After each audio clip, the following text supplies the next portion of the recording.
for me. How many? I'm pretty impressed with that. How many goals have you scored like that? Using that technique, not many, but I scored my fair share. Everybody, go check out YouTube. What has Malik Tillman meant to this U.S. team this summer, Lex? There's an element of an unsung hero because some of the work that he does can easily go unnoticed.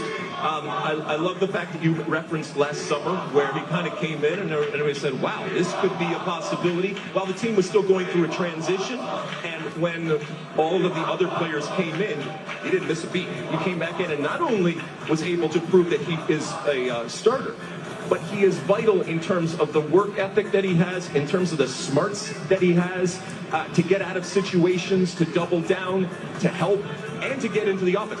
Believe me, the goal is wonderful, but even without the goal, he would already have had a wonderful World Cup. This is just kind of a cherry on top, if you will. But the work is not done. If you were watching this game, you will see him show up at places, help out, win balls, get in channels, and even at times be creative in the attacking phase. Look, and I think it's vitally important to have a player like him in your midfield. He's a complete player, like you said. The work he does on and off the field, the creativity, the calmness. But this is going to be a really difficult side to play against. And then you've got subs coming off the bench, De Bruyne coming into the midfield. So it's going to be a good test for him, but he's been fantastic all tournament long. He has been so fun to watch, whether he's starting an offensive break or breaking down the opposition's attack. Malik Tillman has been integral, and that goal helped the U.S. snap a 12-match winless run against European opposition. Weston McKennie and company try to take down another European side. 9th-ranked Belgium is coming up in just about an hour from Seattle Stadium. Massive crowd waiting to get inside the stadium. Hour 2 of the pregame show on the way. More on Flo Balogun's return. A look at our starting 11s, and there's a surprise, a couple from Belgium, and how this nation has become obsessed with the U.S. team.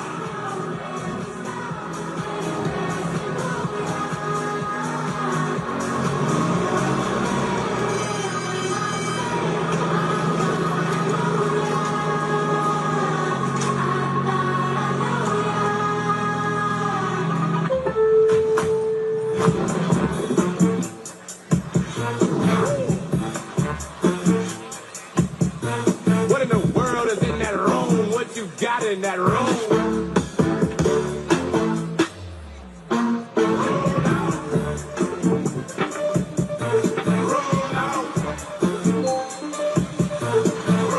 There's no place like Lowe's.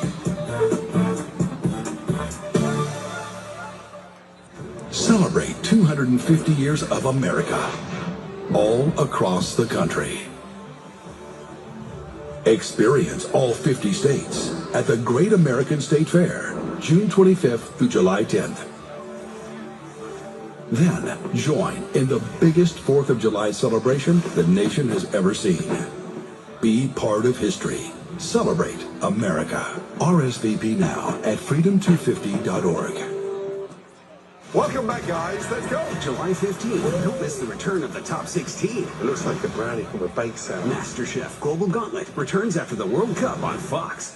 Toyota Tacoma and Tundra are ranked the top 2 in resale value of all vehicles by Kelley Blue Book.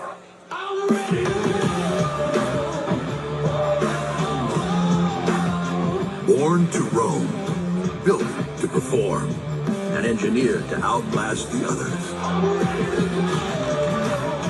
Feel the power in a Tacoma or Tundra with special low APR financing. Toyota, let's go places. Oi.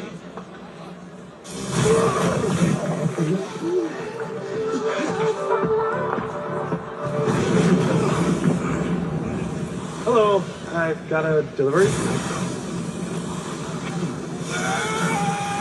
I'm gonna leave this here. They're busy.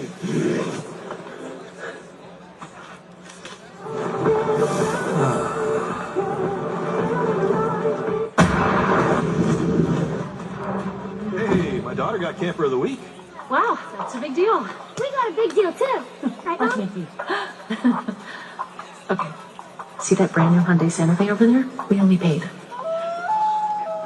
Listen, cut. Nice. Enjoy your new car. Feels so right, it almost feels wrong. The Hyundai Getaway Sales Event. Get 0% APR plus 0 payments for 90 days or 1.9% APR for 72 months on select models. Visit your local Hyundai dealer today.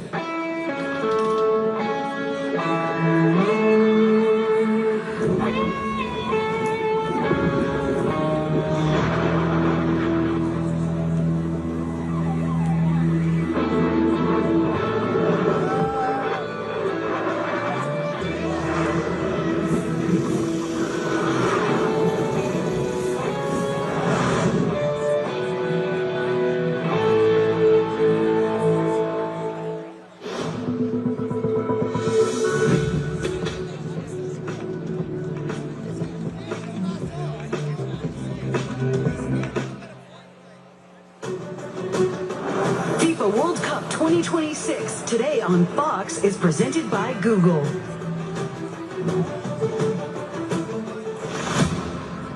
The U.S. is down to 10 men. Bosnia and Herzegovina feeling momentum.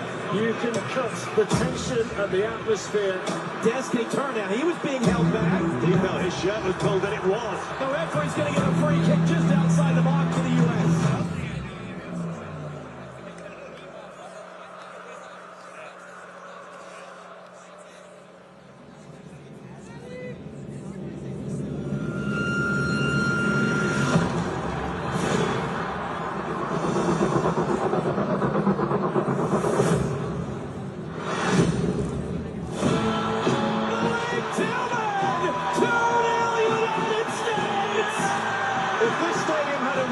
It would have just lifted off.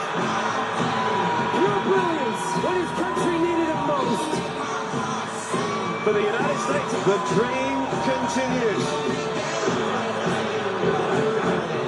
Makes me proud to be American.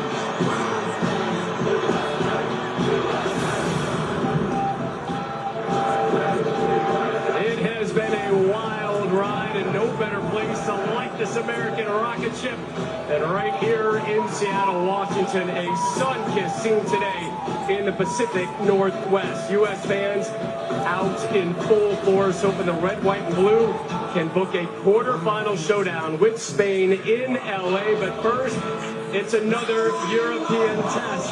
5 days ago, the U.S. snapped a 10-game losing streak to European opposition as they shut out Bosnia and Herzegovina. Today, the Americans have 9th-ranked Belgium, and it is the last call for this Belgian golden generation. Big-time talents like Leandro Trossard, Kevin De Bruyne, still getting it done for the Red Devils, but De Bruyne starts on the bench today. We welcome you to day 26, game 94, and welcome to home field advantage, Seattle style.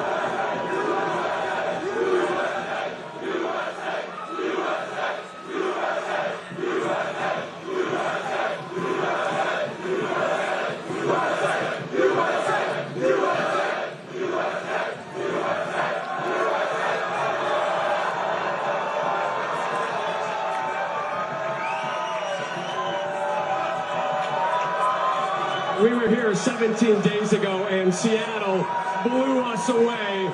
They are topping that today. Anybody out there hungry? You know what I'm hungry for? I'm hungry for some waffles out here. Yeah! Who wants some waffles? We're doing Belgian waffles.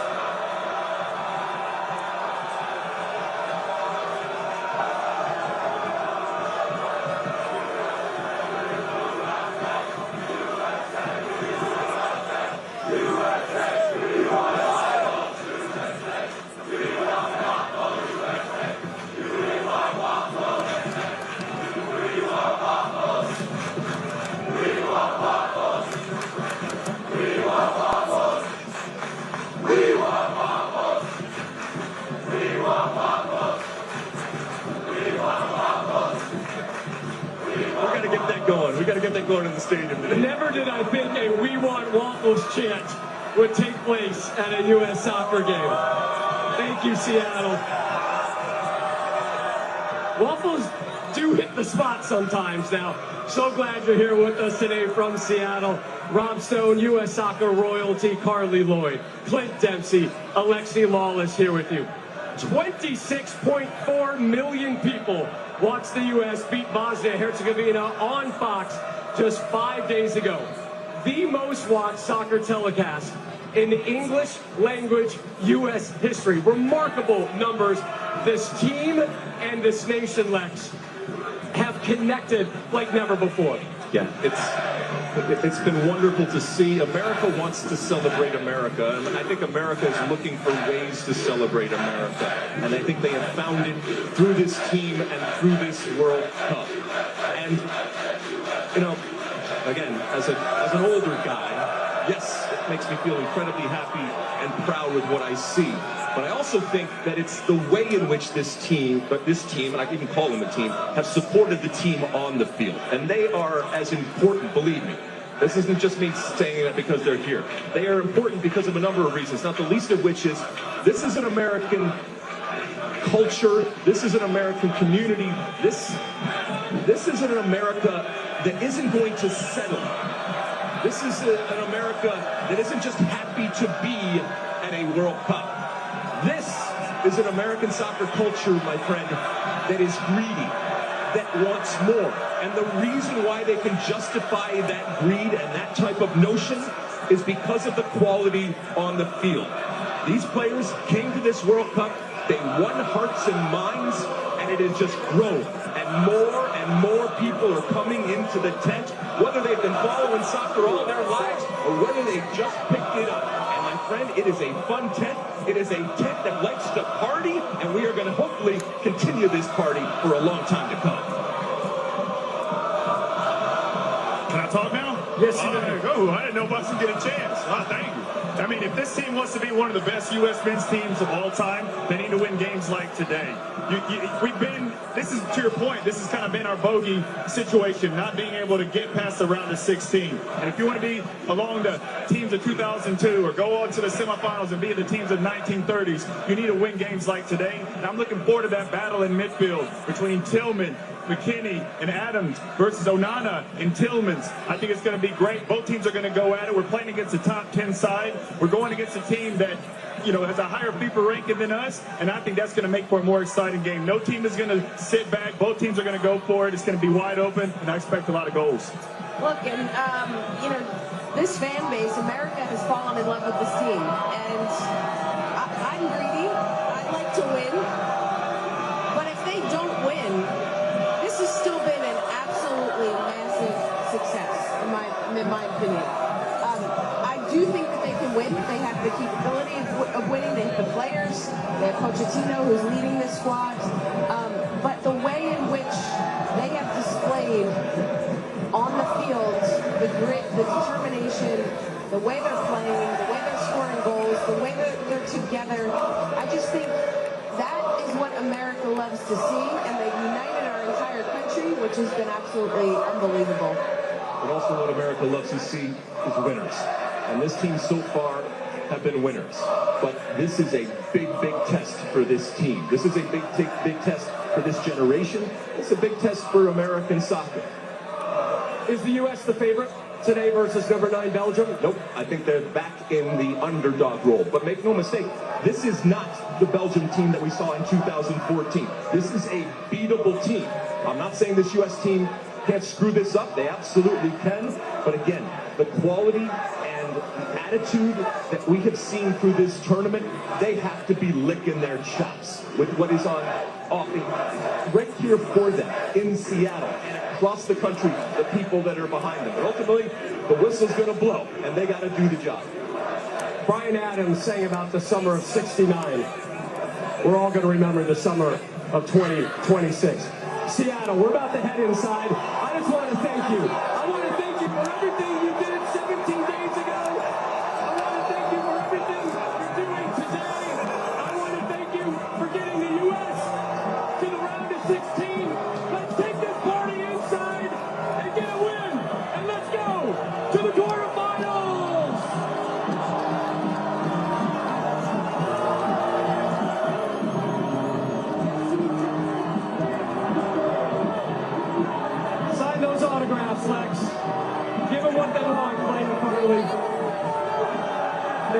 Seattle. The U.S. looking to set up a quarterfinal date with Spain, who took care of Portugal earlier today. 2 confirmed matchups already for the quarterfinal round. France, Morocco, Boston. That one on Thursday. Norway, England square off in Miami on Saturday. 2 co-hosts, Mexico and the Canadians, they have crashed out. Can the U.S. avoid the same fate today? Here's a look at the rest of today's team. Just behind us inside the stadium, Rebecca Lowe, Thierry Henry, Zlatan Ibrahimovic. Match announcers, John Strong, Stu Holden, Emmy winner Tom Rinaldi, and Jenny Taft, who's been embedded with the U.S. team throughout this impressive run here at the World Cup. It's a moment 32 years in the making. The United States on home soil. It's the United States on the board! There's your 2 stars, America. From Belgium! The Americans are here. In the building! But it's Freeman who punches it home. And the building shakes in Seattle. They are marching on to the knockout round. Turkey score the winning goal. Full steam ahead. Go make history. Has changed the game completely. Yes, can be right card.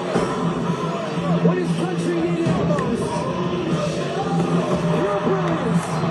Down the man, but up 2 goals. The United States in Seattle for the second time at this World Cup. If they prevail, the Americans would head to LA to take on Spain. They've already had 2 matches in the LA area. The second match will be in Dallas. Tournament conclusion Sunday, July 19th. Inside New York, New Jersey Stadium. Back in 94, when the States last hosted the World Cup. It was not a curiosity for the U.S. fans. Also this summer, the crowds have created home field advantage everywhere they have gone. Flo Balogun being available afforded Mauricio Pochettino the chance to repeat the same 11 from the last match. We'll talk about it. USA! USA! USA! USA! USA!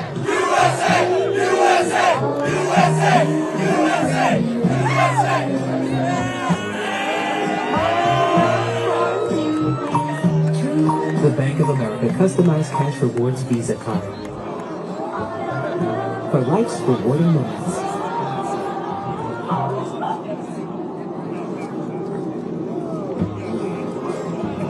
Earn 6% cash back in the category of your choice, like online shopping, for the first year from account opening.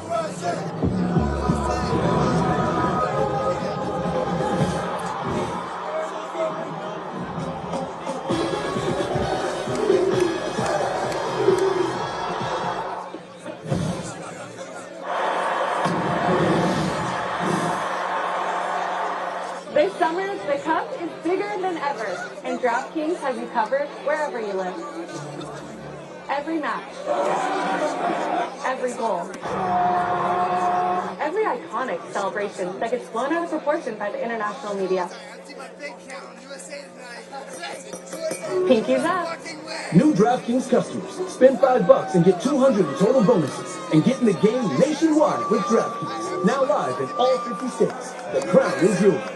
Hi, I'm Katie from Long Home. We're lighting up your summer with red, white, and huge savings. It's the Long Home 4th of July flash sale. Get a brand new bathroom remodel for as low as $149 a month, plus a free mow and shower head upgrade, a $2,000 value. The Long name has been trusted for 4 generations to transform homes just like yours. Don't wait. The 4th of July flash sale ends July 11th. Call Long Homes, Maryland, D.C., and Virginia's #1 home improvement company. Because trust goes a long way. We invited passionate soccer fans to push Nissan vehicles to the limit, just like they do with their teams. Further proof that the Nissan lineup is tested and trusted by the toughest. Hurry in to bring home a winning offer at the Nissan Summer Sales Event. Now well-qualified buyers get 0% APR on select model trims, or get Sentra starting at just $22,600.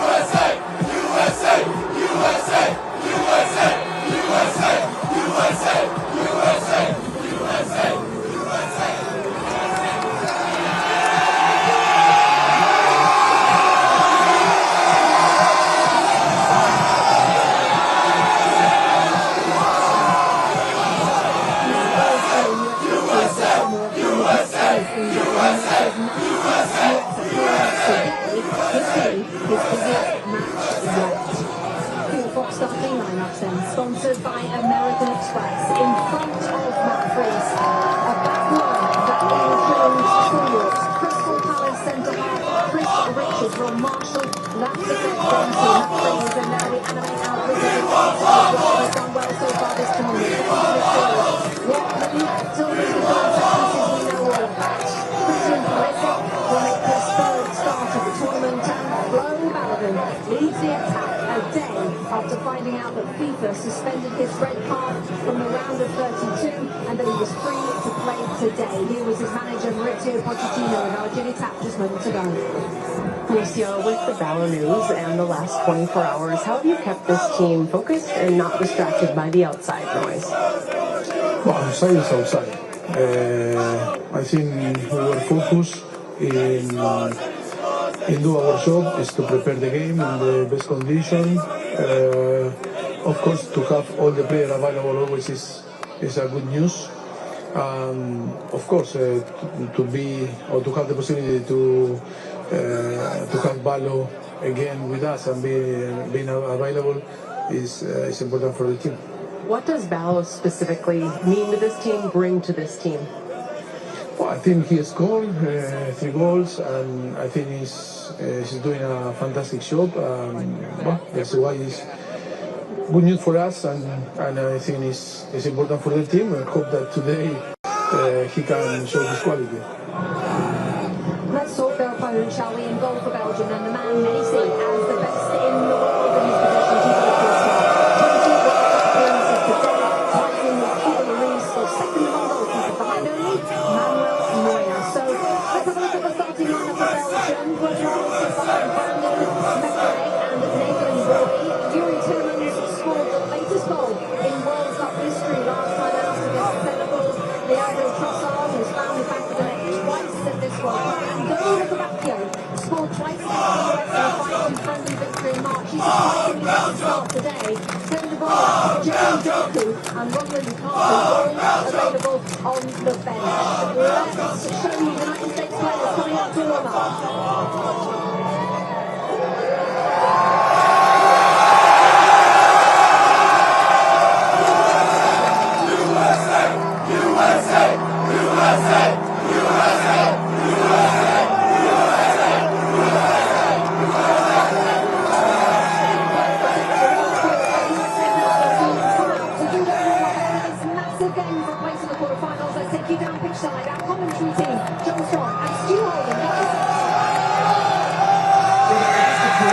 Down here on the field, we've seen the lineups now.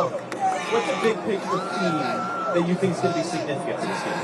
The game is 90 minutes. The U.S. are going to have to play all 90 minutes absolutely dialed in. And one of the things in Rudy Garcia's team selections, and Terry was talking about this as well a little bit, they have a lot of options off the bench, but I think in the first half really trying to match the athleticism, the intensity, and the energy at which the U.S. will play with. This is a game at this stage in the competition that we have seen so far. Can't make mistakes, you will get punished. As the U.S. team facing the best team they will face the tournament in this sport. It's a young group. We heard so much about the maturity of this group. We will see how mature they are in game management. But go get that early goal, because I think the team that scores the first goal tonight wins the game. 90-minute game, and as Mauricio Pochettino reiterated to us at practice yesterday, they're going to have to win this as a whole group, not one player, whether that's Belgium or someone else. We're so excited for this, Rebecca. Back to you. Guys, thank you very much. And we have gone from 3 to our normal 4. Alexi Lalas has praised the crowd. Beautiful. I miss you guys. When you run, it's going to tap the ball, especially for you, my friend. But let's go, let's go. Yes, we will defense pick up a little bit. I know. Actually, we're starting with work my way back. Romelu Lukaku of this team. Okay, let's look at the starting lineup for the US men's national team. Of course, Balogun starts, unsurprisingly now, but we have an injury today. Very few injuries in this squad. This is about exposure to the football at this stage of the tournament, isn't it? Breaks itself when it comes to this 11, and rightfully so, because to your point, this is the 11 that has played the best. We also have Christian Pulisic, who has had a little bit more rest and a little bit more time. We still haven't seen, as we talked earlier in the show, Christian Pulisic definitive type of game. It would be great to have it here today, but as you guys have been talking about, they are up against it against this Belgian team. I think for the first time in this tournament here, we're going to see the U.S. playing a team where the U.S. is not back in that underdog role. All right? I think that's a good thing. They're comfortable in that. It doesn't mean that they're going to just want to win by any stretch of the imagination, but they're going to have to be patient through this game. But this is the 11. This is the 11 for the U.S. There's plenty of talent on the bench to come off, and we'll see how the game starts and how it goes against this Belgian team that's going to ask questions of this U.S. maybe in ways that we haven't seen yet in this tournament. Well, certainly in ways later in the game as well, when they have all that strength to come off the bench, and the likes of Jeremy Doku especially. Shakhan picking out a player that you know really well in the heart of that midfield, but also he's everywhere, all World Cup long, Weston McKennie. Weston McKennie is probably the player that Pochettino trusts most. He has been starting every game. He's a box-box player. He's a guy that runs a lot without the ball, gives support to the strikers. He's back to the defense when he needs to defend. And he's a player that doesn't get a lot of credit, but the players knows and the coach knows what he means to the team. This is what he has been doing all the tournament. And he can score goals also. That's the important quality for a not holding, but a box-box midfielder. So he's an important piece for Pochettino. Another important piece is the man they didn't think was going to be able to play today until yesterday when they found out Fred Balogun could play. So talk us through, and we're going to have a look at some examples as well, Thierry, that you've picked out of what Flo Balogun brings. Like they said, don't hate the player, hate the game. He's on the field, he's going to play. So no, what he does is he runs all the time in beyond, and I love that. Any strikers out there, if you're looking at this, please do it. And Zlatan, we've been in that situation. We're going to highlight Balogun here, as you're going to see. Boom. Making that first run. He would have been available. He's running. He's like, hey, play me. Usually, what do? Usually, striker, we complain. Yeah. We say we don't move again. Now, he's moving again. Watch. He's always alert. He doesn't get it again. Doesn't matter. Watch. He never, ever stops. Look at that one. Same thing. He's always asking for the ball in behind. Always moving. Look at what Bosnia is doing. They're dropping. Although they're getting the ball back. Same thing. Look at that. Look. As soon as they get the ball, they look for him, and he runs in behind. He's always on the shoulder of the last defender. Sorry, and he runs in behind straight away. Even though the ball didn't come, he runs, and they know that. The midfielders know that. They don't wait to give him the ball. They give him the ball all the time. Once again, if you are a center forward out there, always running. One thing that he does. Look at the intensity he puts in that front. Look at that. He goes and puts pressure. Yes. With his team. They all do it. He's alert. He goes, trying to put pressure on the goalkeeper. Ball's going to go. He comes back to make sure that he's not offside. But watch what he does. As soon as they get the ball back, he runs in behind. Not a lot of grass, but still gets the ball, finishes, and he celebrates like LeBron James. And he's in it. The USA can believe with that guy on the field. He is having himself a tournament this summer in many ways. Been one memorable for sure for foreign Balogun. Well, Jameis Winston has gotten to know different supporter groups throughout this World Cup, and today he made his way to Seattle to spend some time with the American Outlaws. Let's see how that one went with Jameis on Fox, sponsored by Coca-Cola. The troops are ready. The horses are prepared for the battle, but victory is coming from the Lord. Our USA men's national team is ready to go for battle with Belgium for this knockout stage. Down to 16 match. A historical day is coming to play. We ready? We heat up our souls right now to heat us up some Belgium hot chocolate. I hope you're ready. I hope you tune in. It's going to be a masterpiece. A W safety. Let's go USA. Let's go USA. Massive crowd expected at Seattle Stadium. It is the US against Belgium, a quarter-final spot on the line. The winner books a date with Spain. This US team set out on a mission this summer to captivate the nation. And coming up, we examine why Mauricio Pochettino's men are succeeding beyond anyone's imagination. Back in a moment. FIFA World Cup 2026 today on Fox is presented by Google.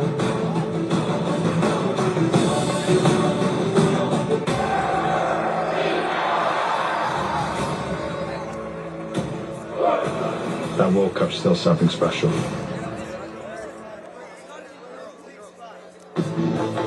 When you buy an all-new Toyota RAV4, you're not just getting a great deal on a reliable vehicle today. You're getting the comfort, tech, and style you deserve in efficient plug-in hybrid and hybrid options, both with a total range around 600 miles. And as a KBB Best Buy for 2026, it's recognized as one of the smartest values on the road today. That's Toyota affordability. Buy smart, drive for less, and trade for more. Toyota, let's go places. Termites, they never wait for an invite. They just enter your home, then chew and bite. By the time you notice, your house is their meal. Better let Guardian Termite and Pest Control take the wheel. To find out what these uninvited pests really reveal, our trusted technicians detect termite infestations fast and use advanced treatments that last.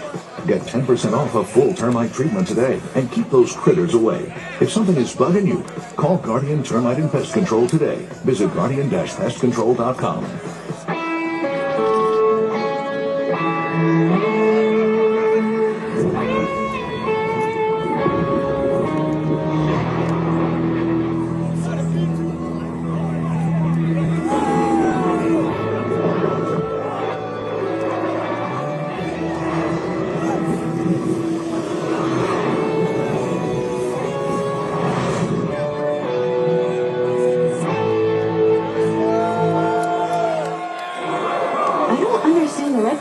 This football is so confusing. I can help. Think of cards in football as the opposite to your Sapphire Reserve card. Red cards make it harder for you to earn points. This card earns you 3 times the points on dining.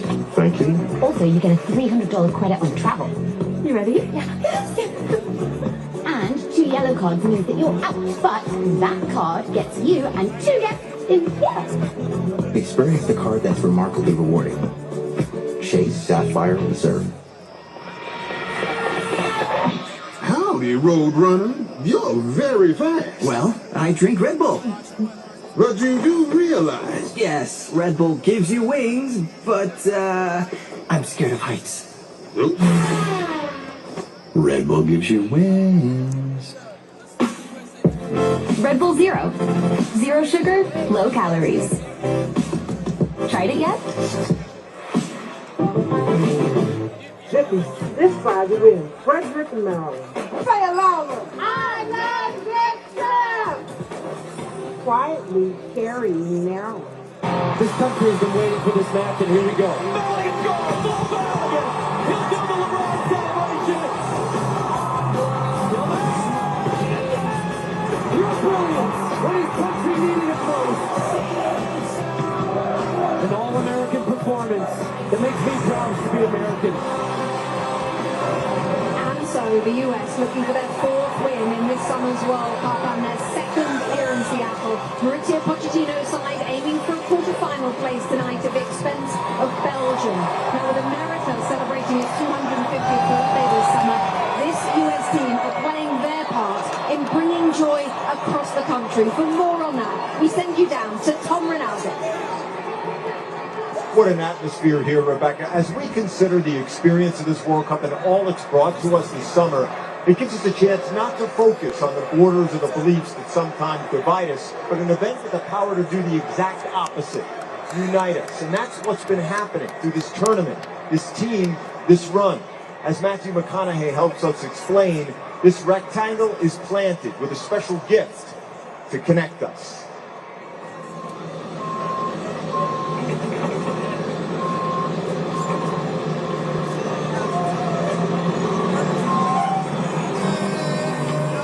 Planted in our earth,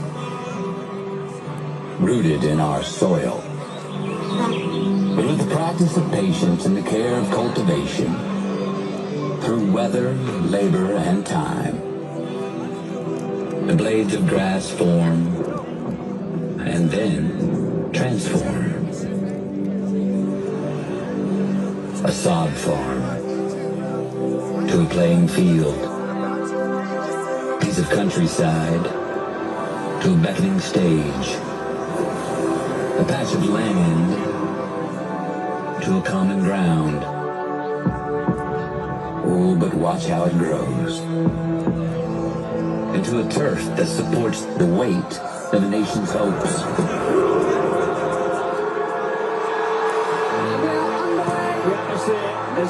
Into a place that transcends language. Into an event where cultures bond through competition. competition and rise in celebration. Compelled by a simple ball and a beautiful game. The timing is changed the game completely. These lined fields serving as the grandest stages on earth. These measured rectangles, gleaming theaters with unscripted plays that allow us this gift.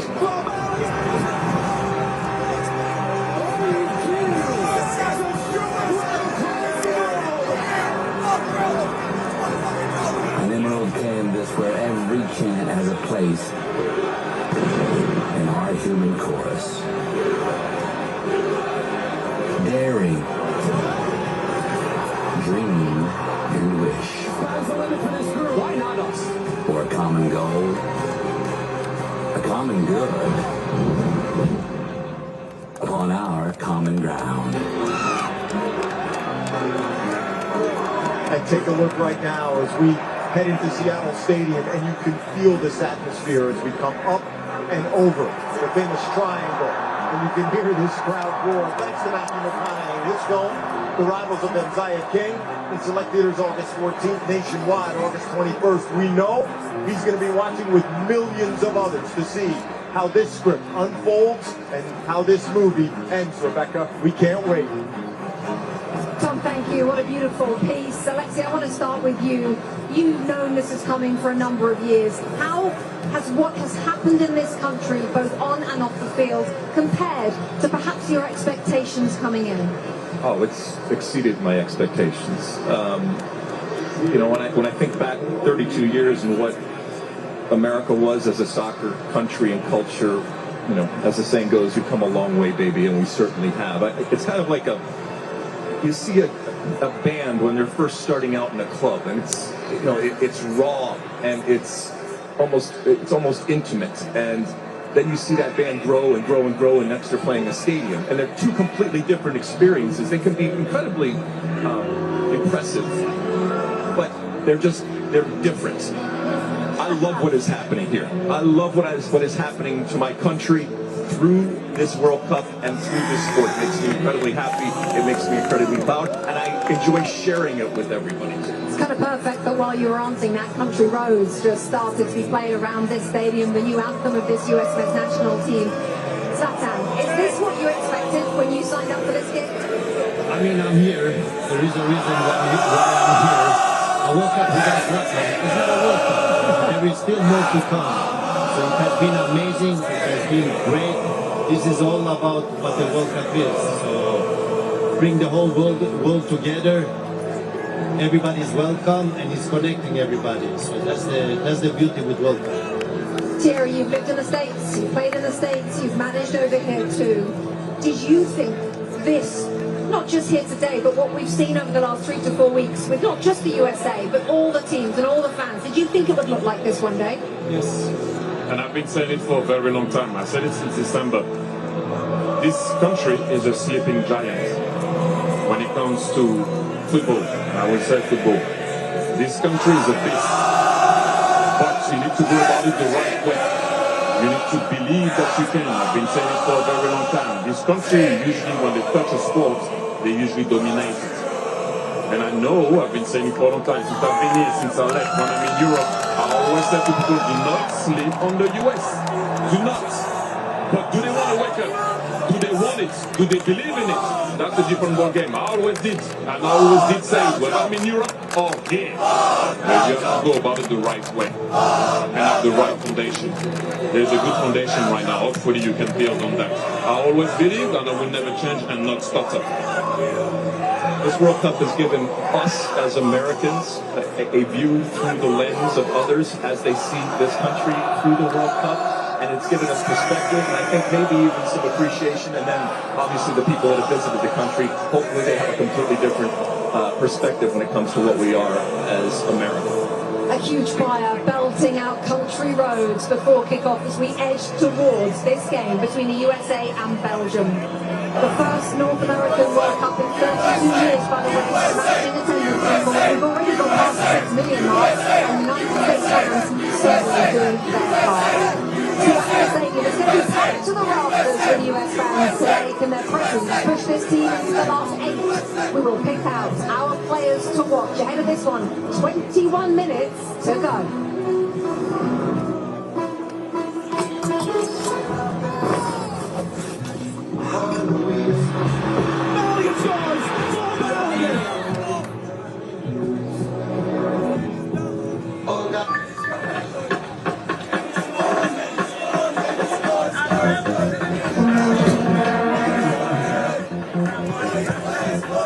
Not bad. You guys see this? Control the ball. Cut totally flat. And it's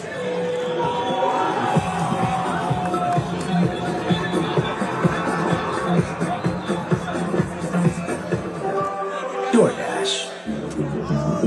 How we're made determines how far we go. So for those who are strong, those who are powerful, those who aren't afraid to push their limits, the world of greater awaits. Greater journeys, greater experiences, greater memories. The first ever Kia Telluride Turbo Hybrid is ready. Look at this. Look at the MLB All-Star Game in Philadelphia. This is how America celebrates its birthday. A night of American celebration, July 14th on Fox. FIFA World Cup 2026 pre-kick is presented by Adidas.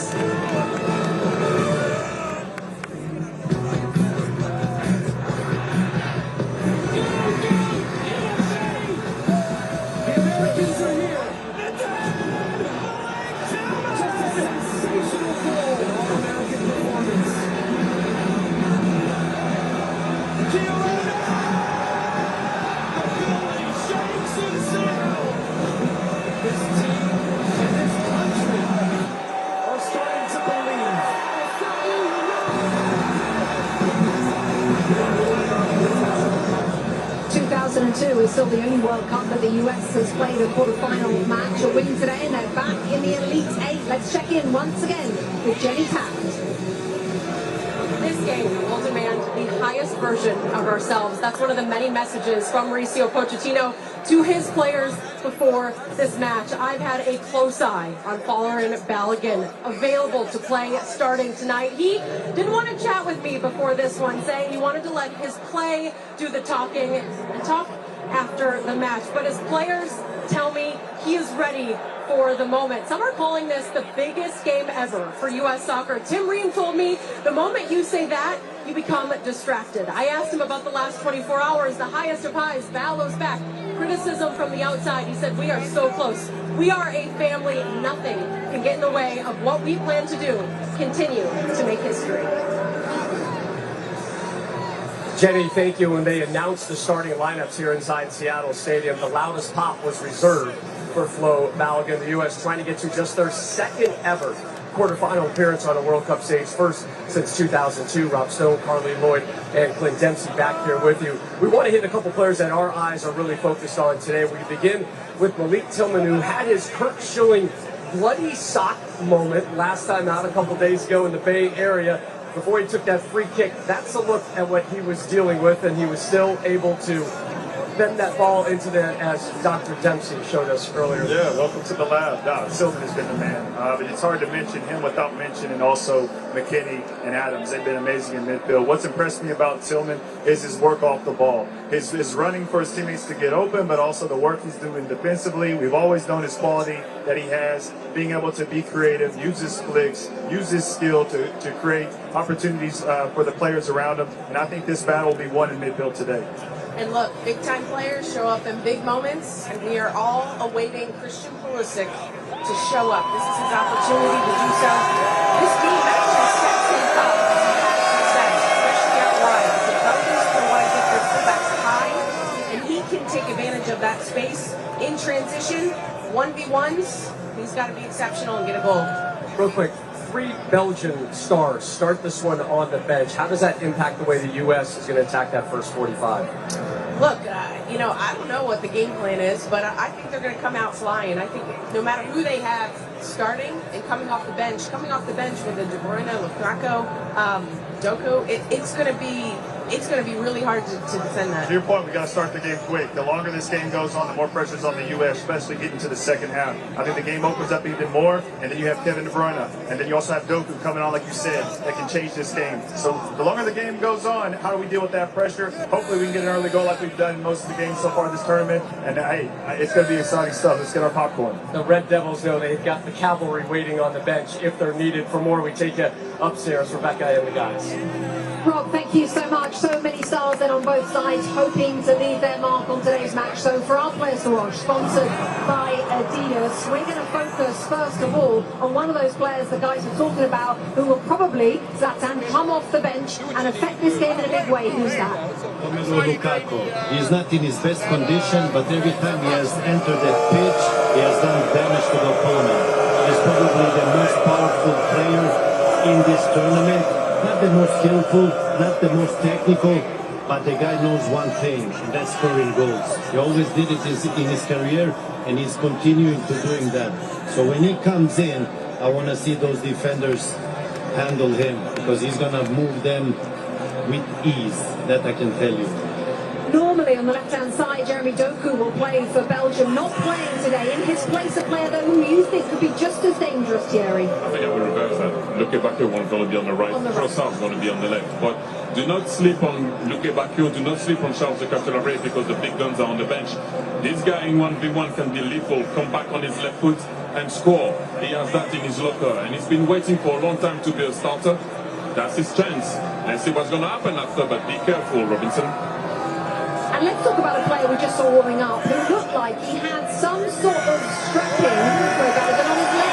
Yeah, we don't quite know what that is all about yet, but we will not figure that out. But we know that he is eligible to play today, and he is starting today. And so much has been said about him over the last couple of days, and certainly 24 hours ago, didn't think he was going to be playing this game, and then he got this card. And by the way, so U.S. Soccer, way to stick up and advocate for the player in this moment. And it may make all the difference because this guy has had a wonderful tournament up there on top. The U.S. is better with Balogun on the field, and I'm delighted to see that he's going to be on the field. And just real quick from a US perspective, when that team sheet dropped and you saw Doku on the bench, you saw De Bruyne on the bench, you must have been pretty happy. I don't know. I don't care what the 11 is. By the way, all you guys do is talk about Lukaku, all right? He's so big, he's so strong. You don't think that our guys can handle a big, strong guy? Trust me, we will move you away. Come on. It is going to change the game if and when they come on the field. But I think our U.S. team is going to be prepared for it. All right, chaps, thank you. Well, Christian Pulisic yet to find the back of the net at this World Cup tonight. He's hoping to shine against Belgium in Seattle, and he'll have the support of the entire country. United States fans gathering for watch parties everywhere.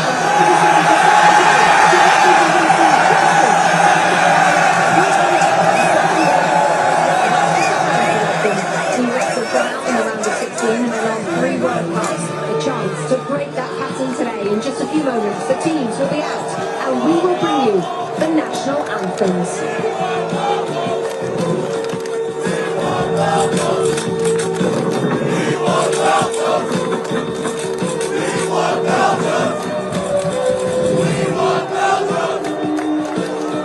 Did you know salsa was invented when Puerto Ricans took Cuban rhythms to New York?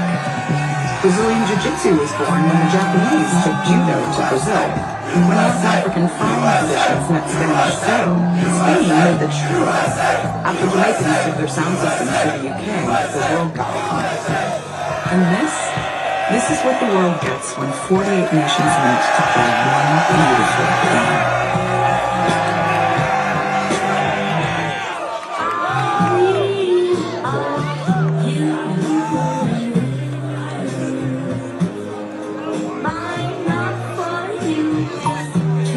The Bank of America customized cash rewards Visa card.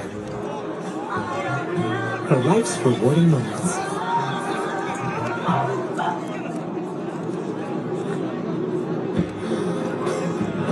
Earn 6% cash back in a category of your choice like online shopping for the first year from account opening. Do you believe in miracles? Yes. Welcome to the party.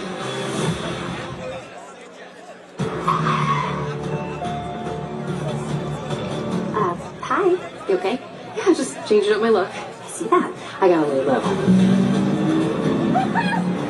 See that brand new Hyundai Tucson? I only paid. Well, you look stunning. Enjoy your car. Feels so right, it almost feels wrong. The Hyundai Getaway Sales Event. Get 0% APR plus 0 payments for 90 days or 1.9% APR for 72 months on select models. Visit your local Hyundai dealer today.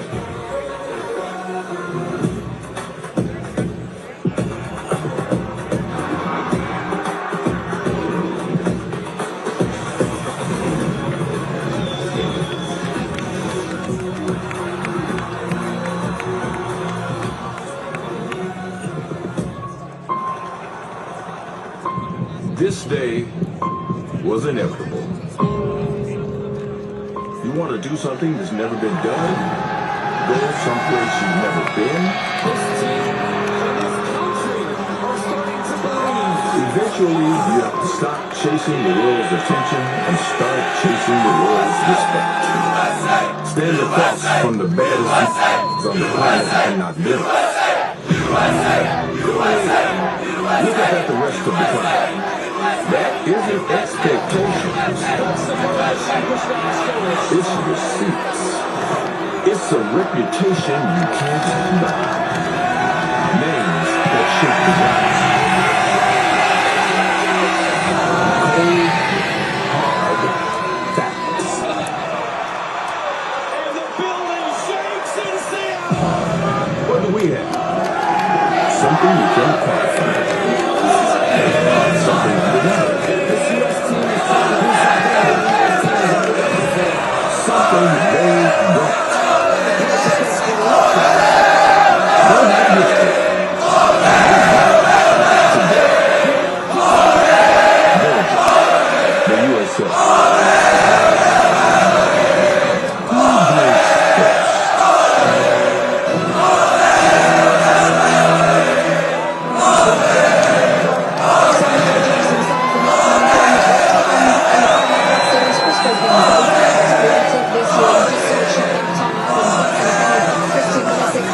Childhood friends now living out that dream as they look to secure a place for the US men's national team in the quarter-final of this World Cup, where they would meet Spain in LA on Friday. But that's if they can get past a strong Belgium team. Thierry Henry, this tournament, Belgium don't know when they're dead. They battle, they have people on the bench, we already know that, but let's go back to what I said, and I will go back. I said quarterfinals, maybe semis. We're one step away from that. So let's see where you can go. And after maybe we can think about Spain and climbing Mount Everest. That will be a different ballgame, but you have to deal with that first and see where you can go. Look at the team here at Seattle Stadium as they await the teams.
Got everything you need.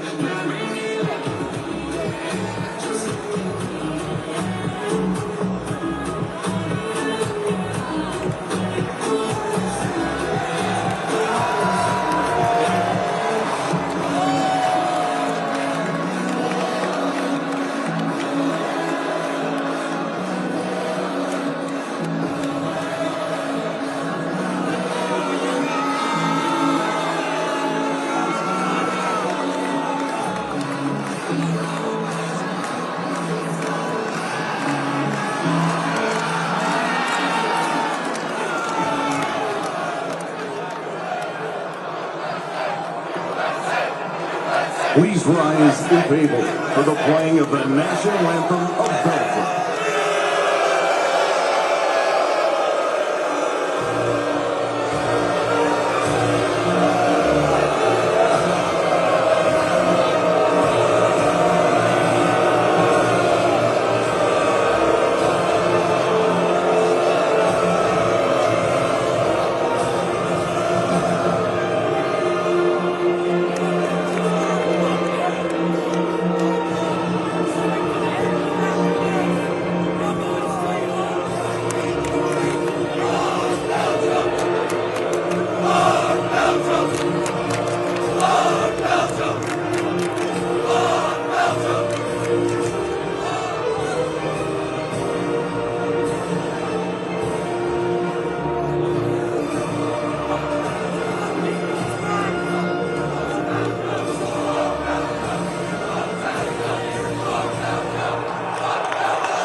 Please remain standing, if you're able, for the playing of the national anthem of the United States of America.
So on this first one, I'll knock you talk. Yeah.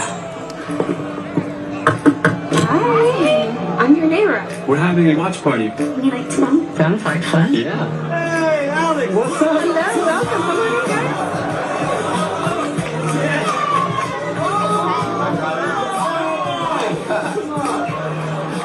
Unlimited home internet that keeps everyone connected. When the connection matters, it has to be AT&T.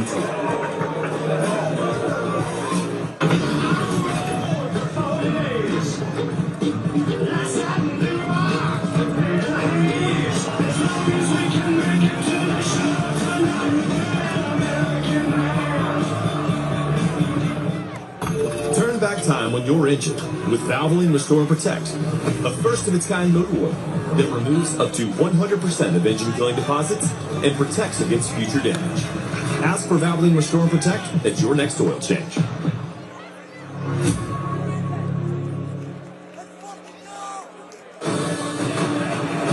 FIFA World Cup 2026 on Fox is presented by the Home Depot. Here we are again, same Seattle sunshine, same incredible atmosphere, but a very different game with a very different edge this evening. It's the round of 16. It's win or go home at the World Cup between the United States and Belgium. No changes for Mauricio Pochettino.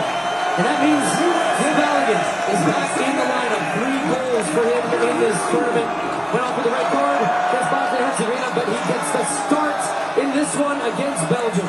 United States in the round of 16 against Belgium. Doesn't get much bigger and better than this for these players. They've been waiting for this moment.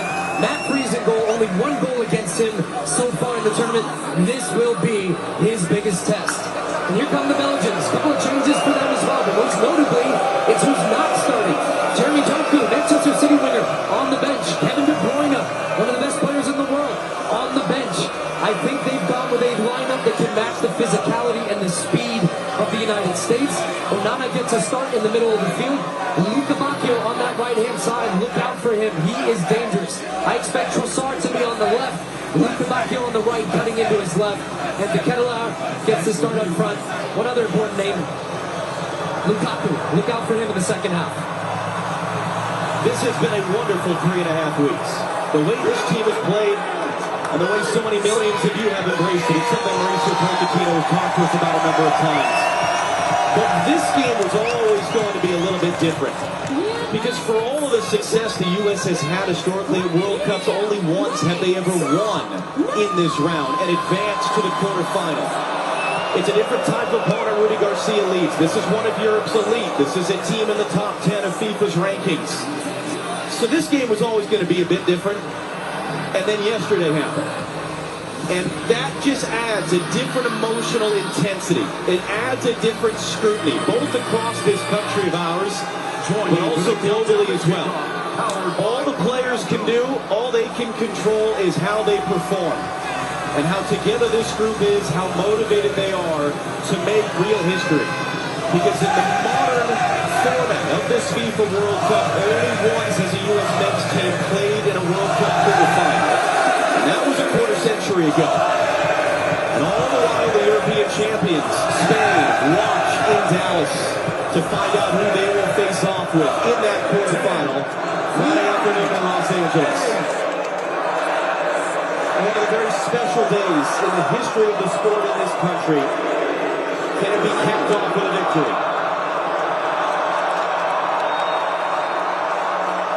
And we are underway. It is the United States in the dark blue. It is Belgium in the very light blue. It's a U.S. team that had to really work for Wednesday in Santa Clara in an early shot which was blocked by Alex Freeman from Belgium.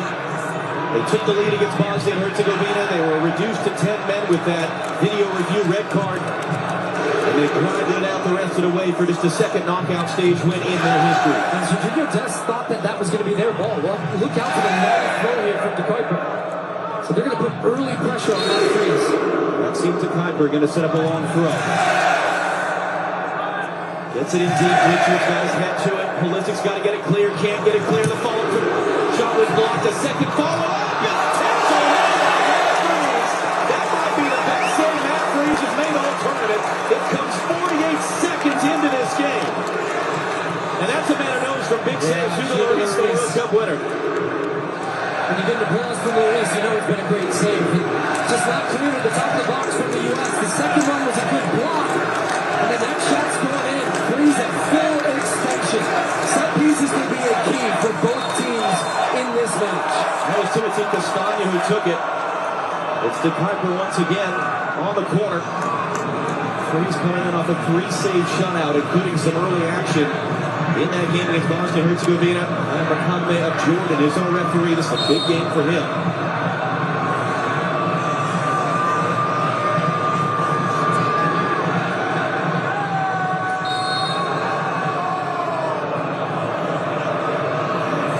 Dramatic build-up. Yeah, they ran too early, so he's trying to reset up this set play here.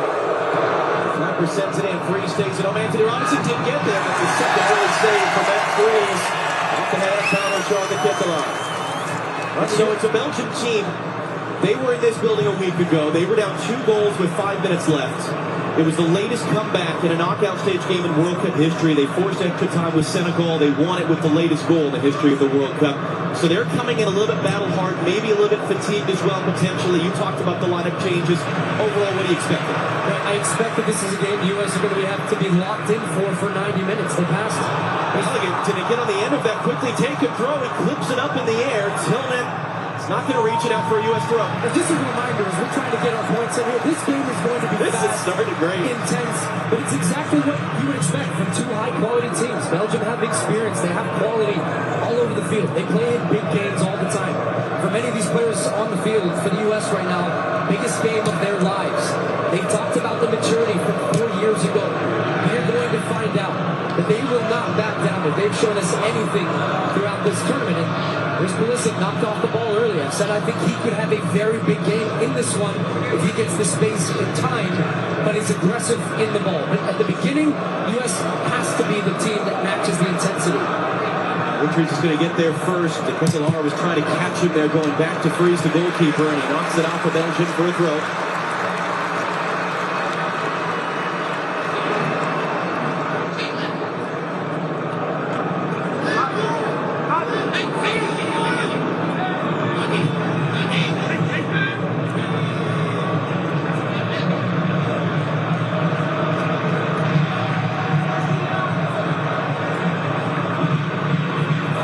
Space for Weston McKenna.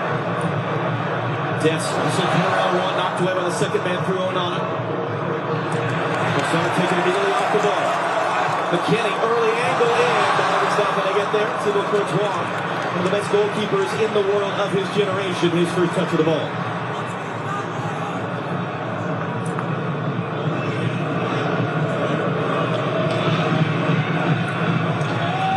Courtois playing today his 20th game in a World Cup, most of any Belgian in history, third most of any goalkeeper. It includes the game where he and Belgium beat the United States in this round in 2014.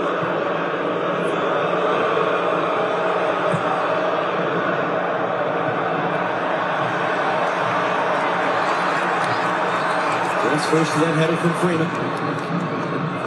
Direct traffic, doesn't like what he sees for a Belgian throw.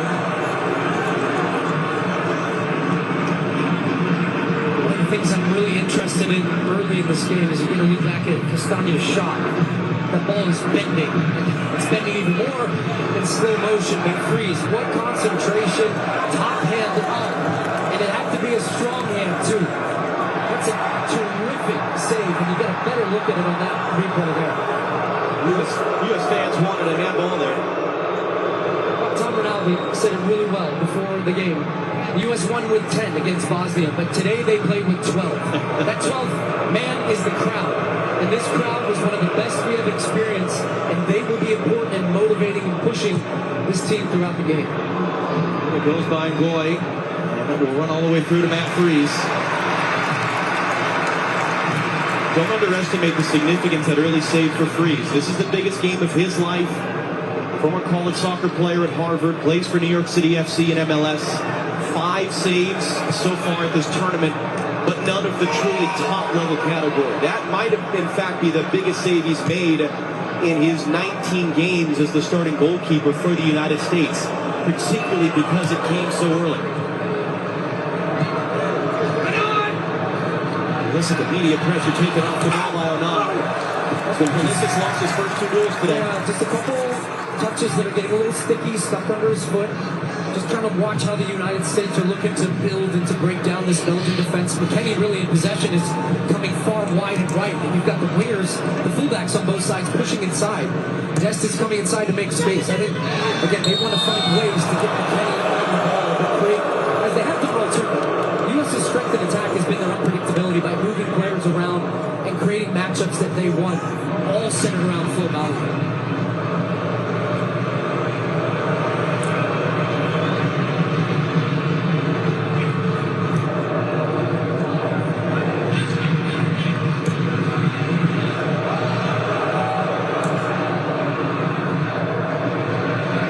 Did well. There's the body up on the Quintanar. Don't allow him to even challenge for that.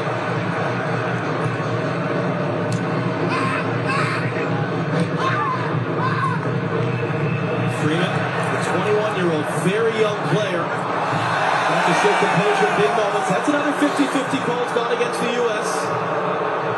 Luka Bacchio now, slowed up by Tyler Adams. But he gets around Adams to the second opportunity. Wide to Castagna. Cross on the deck. It's missing.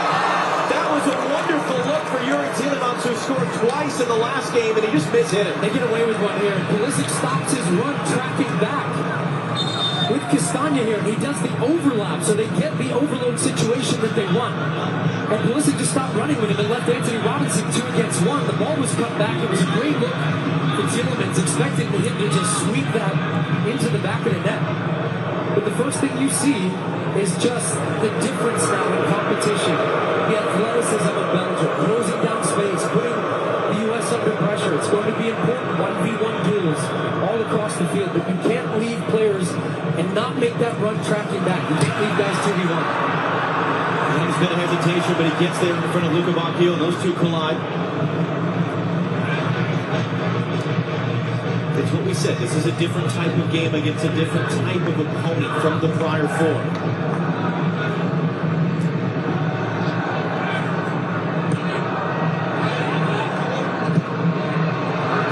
A long run for Trossard, brings it down. Freeman out to meet him now. Freeman blocks the cross, prevents the corner. It's infield. The U.S. is hesitating. A bouncing ball picked up in the box, and that's the opening goal for Belgium. It was De Ketelaere first to react to there on the cross. The U.S. players froze defensively, and now they are in an early hole against Belgium.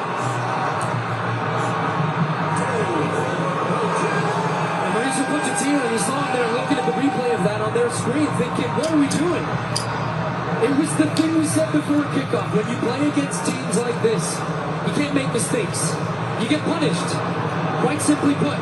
And as this ball pops up in the air, it's a great block by Freeman initially, but then it's Des McKennie. Everybody's looking at it thinking someone else is going to play the ball. As you see, as this ball gets switched to the far side, Freeman does really well blocking this first cross from Trossard. But now look, you've got 3 U.S. bodies as it pops up here. You've got a couple guys thinking, is it me, is it you? And they just sneak inside, and he is onside. De Ketelaere playing on the shoulder of the last defender, Tim Ream. It's a great ball across goal. And Belgium take the early lead, punishing the United States for making a mistake in their box. How do you respond? First time the U.S. have gone behind with the first goal. They have scored the first goal in every game to this point. This is where the home crowd in Seattle is going to be so important. Sharon De Ketelaere, his first World Cup goal.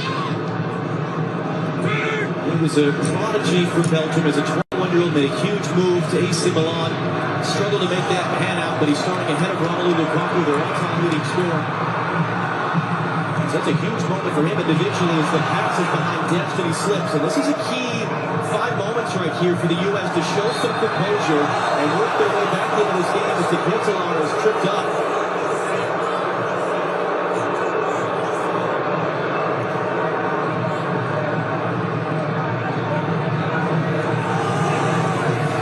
Just a little kick there you saw for Tyler Adams. And Bettina Pierluigi, Paulina talking with Jill Ellis, Alex Morgan in there, Cindy Parlow Cohen, bottom left, president of the U.S. Soccer Federation.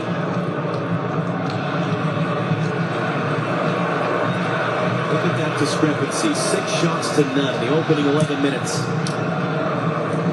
We were so worried about the second half of this game. The U.S. has been the top scoring team in the first half at this World Cup. Can they get themselves going here? Good interception by Castagna there as Rain was trying to pick out Pulisic. And I think the other thing Belgium are doing well right now is they're not trying to play through the U.S. press. They quite simply said, look, we're going to force you out a little bit. We're not trying to find those little slip balls to Onana. We don't want to give the ball away in the middle of the field. And then they're playing direct and over the top, trying to test the back line of the United States. And so far it has been working. Freeman, good defensive work there. Trossard. They're going to score that goal against Australia in the game here a couple weeks ago. That ball's out of play. They do just look a little nervy, though, don't they? The U.S. Heavy touches, balls going out of bounds, turnovers in the middle of the field, a little bit late on some of those tackles. That's when you've gone from being the aggressor in every game, and you've had such a great start and an intensity, and all of a sudden now somebody's right up in your face. Richard just got hit in the face, and Chris Richards is down.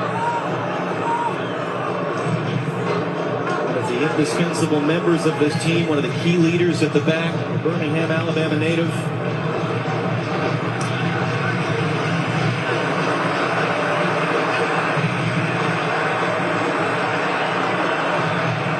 And the U.S. team has been in camp since the last week in May, and they have talked about being battle-tested, the strength of the games that they've played this year, including a bad loss against Belgium in March, the games against Senegal and Germany right before the World Cup. The togetherness and the spirit they feel that this group has is good. A lot of them have said of any team they've ever been a part of, that has to show now. Ream was late. The Kentalar is going to keep that ball in play. Anthony Robinson won the initial battle for the ball. He can't do anything about that on the outside. Luka Bacchio running in. Adams bodies it off it. Reset wide to Kentalara. Anthony Robinson waiting. Luka Bacchio now. It was coming for De Kentalara. Back heel attempt there. Zingamonte can't get it clear. Trossard was there to pick it up. Pulisic can't get it clear. Onana holds it in. Flipped in now, and that'll be a comfortable catch for Freeze as Trossard was in the air. Well, because the U.S. have not been able to really get pressure, Alex Freeman trying to get this team and this crowd going. In games like this, you need a moment. You need something to go your way. A possession, a tackle, because they're under siege right now, this U.S. team. Trossard will line it up from a long ways out and put it over. But the point I was going to make is that because Belgium have so much of the ball in the attacking part of the field, and they're so comfortable in possession, they have fullbacks high and wide. They have numbers advantages all over the field. So now the U.S.'s best attacking players, as you look at the goal again, the Kentalar is not going to get many easier finishes than that, but that's just being in the right place, timing his run, staying onside, coming off that U.S. mistake. But the U.S.'s attacking players right now have to come back and track back and deal with these fullbacks. So Pulisic's doubling down, and Dest is coming back, so they're not a threat the other way. The U.S. need to have something attacking-wise that keeps those fullbacks a little bit more honest and keeps the numbers advantage in their favor defensively. Robinson for Weston McKenna, too far for him.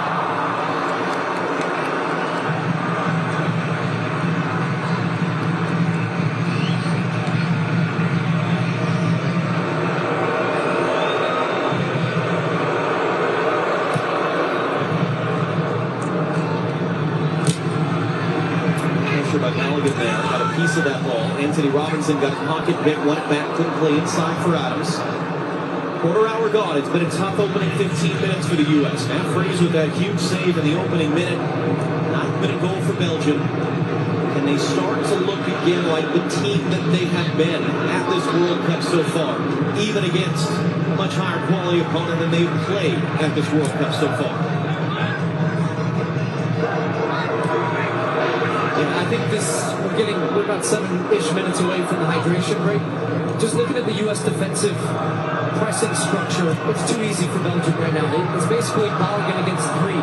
Belgium are building out with 3 players on the map, and McKennie's having to drop back a little bit deeper in midfield. So the U.S. just can't get the same type of pressure on the ball that they have been doing. They get a good look at him here. As they start to cycle him out, they've always got an extra man. So Tillman did a good job stepping out that time and forced that long goal that has now resulted in an offside. They're going to have to adjust in real time, but I do think that would be the first real opportunity for Pochettino tactically to try to shift this a little bit. I asked Mauricio Pochettino yesterday, how do you win these type of games? He laughed and said, I don't know, I've never been in one of them. Ask me again after. But he's such a coach that is so big on the mental side of the game. And as he said to us, more so than anything tactically or physically, the spirit that these guys have walking around the field at the end of practice and just kind of chatting with each other. So that's what's going to help us win these types of games, that we stick together in these moments. But in saying that, the U.S. Soccer Federation took a big swing, spent a lot of money to bring in Mauricio Pochettino a little bit less than 2 years ago. And this is the type of game, and this hydration break in a few moments is exactly the type of moment why you do that. What can he do with this opportunity? Man down for Belgium in some pain right now is Amadou Onana. The play's going to be stopped so he can be looked at. He hasn't started since the first match for Belgium. He went off in that match with an injury, missed the game against Iran. Then came back, had 2 appearances. Cameo was basically off the bench, so seeing him back in the starting lineup, that was a significant change for Belgium. He brings a lot in the middle of the field. Now, the players are coming over to the bench right now. This will be interesting how the referee, he's going to say no. Because the U.S. almost were trying to use this as a tactical timeout, which Pochettino still is trying to communicate stuff. Just can't stop him from talking. Yeah. Right down below us to our left. But I was going to add to your point about Pochettino. There is only so much you can do as a coach tactically within this sport to where there's an element of when you put the players out on the field, the players have to execute and perform. There's nothing tactically Pochettino could have done on that first goal. That's just a couple of guys looking at the ball, not communicating, and then boom, that's why you're down 1-0. So it's not like, look, Belgium have been the better team. They've created the more chances. But this has not been a landslide by any means. There's a lot of time left for these guys on the field to get this going here. Amadou Onana, who was actually born in Senegal, but he was raised in Belgium. Plays at Aston Villa in the Premier League with Yuri Tielemans. As you mentioned, having been a starter at the last World Cup, he's been more often coming off the bench, so it's a big spot for him to be given this opportunity. It's a Belgium team, not just how good they've been when they scored the first goal. They've actually not been beaten in any game since March of last year. They're on the second longest unbeaten run in their country's history. The only longer run was a team that made the semi-final at the World Cup in 2018, the best Belgian team of the modern era. And a few players from that team, that golden generation, are still a part of this squad as Anthony Robinson tackles it out. The question right now is whether Onana can continue. The answer looks to be no. And they've got a substitute up already, Anzanakin, who has been a starter for them at this tournament. So an early blow for Belgium to have to lose one of their starters to an apparent injury. They're going to hold the sub now. So Belgium are playing with 10, but they have an attacking throw. It's sent in deep. It's Weston McKennie who heads away. Job not done. Back in by Castagna, back post. Richards rising up to get it away. Adams in, almost collided with Pulisic, able to get rid of it. Balogun collision with a couple defenders. Balogun's going to chase this one. Had to be alert to come out and get it. Gives it away. Going to be bashed forward. There's a second man down for Belgium right now.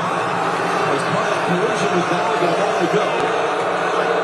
U.S. don't have to kick this ball out so he can get looked at. It's the referee's purview if he wants to stop the game, and he does now. It's from the Mekele, their center back, who's down. Should in theory also give Belgium a chance to make their sub. We almost had the same situation with the ball up in the air, but eventually I think it was Tyler Adams who took charge. Mekele ends up colliding with his own teammate, which is, I think, why you hear the response from this Seattle crowd. Now, I've talked a lot about this atmosphere. I think even what I'm feeling from the players and the crowd is a little bit of nerves. A long, good attacking spell for the U.S. would go a long way in bringing everybody into this game, including themselves. So Anzanakin is on. Mekele is able to continue after being down for a moment. Des drives it inside. Tillman, and he couldn't make that pass across the field. Intercepted by Luca Bacchio. There's Tillman flying through from behind, couldn't get there to Ketelar, the goal scorer. Going to return. Luca Bacchio beat to what a run from Luca Bacchio, and an even better run from Tyler Adams, tracked him from the middle of the field. And those little moments I'm talking about, that could be one as well. It's just U.S. turning over the ball as Onana's going to make his way to the Belgian locker room. That's nothing. You never want to see that for any player taking part in a game like this.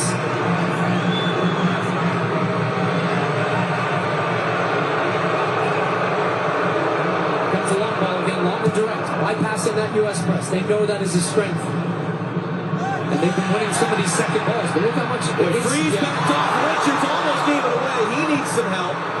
As the Ketelar wrestled Ream off the initial ball in the air. Hudson was meaning that for Dest, but McKinney came to get it. But you understand now if you're the U.S. what they're doing. So this means now you need your center backs, your defenders, whoever's attacking the ball. Get a good starting position, win that header. You have to be aggressive. If you hesitate, you're going to get pinned. You're going to get that ball like that one where it pops up. Chris Richards is now nervous going back to his own goal. You know what the opponent is doing. So it becomes a game about first and second balls. Should Pulisic, and they get him going. Here's Alex Freeman. Now for Serginho Dest.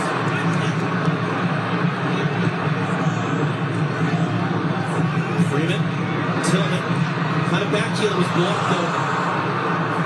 Tillman's there, got a foot in the way, but it's given right back to the U.S. Next stoppage of play to the first half hydration break.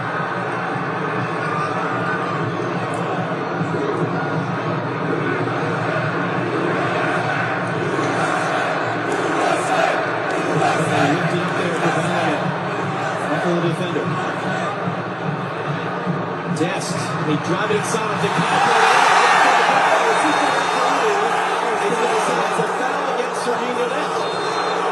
Well, this will be interesting. I think he's going to think that Dex was pulling him with the left hand down as he was getting around the Kuiper. That takes us to our first half hydration break. Sean Cancellara gets his 7th career goal for his country, the difference maker right now here in Seattle in the round of 16 of the FIFA World Cup.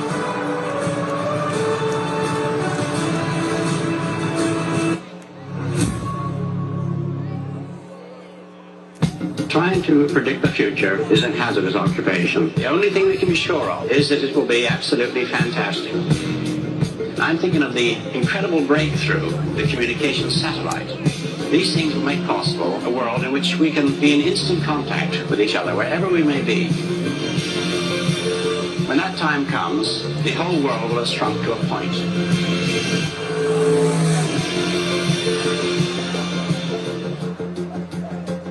You know who never loses the FIFA World Cup? A bandwagon fan. But as long as we have Lays, everyone wins. So I just... boom. Little help? Thanks. Nice job. I'm not doing that. So instead of judging us, join us. Hop on the bandwagon, America. I don't know, I just got here. You know who's winning? Every Walmart Plus member knows free delivery means that unexpected guests of any size are not a problem. Carl looks like he can eat. He's a machine. This is why I'm a Walmart Plus member. Groceries delivered free today. You guys seeing what I'm seeing? Carl makes me sneeze. Good thing pharmacy delivery is free too. Who knew? Mom, yeah. With Walmart Plus, I can handle the rest. It's worth it. What a beautiful animal. I see you, Carl.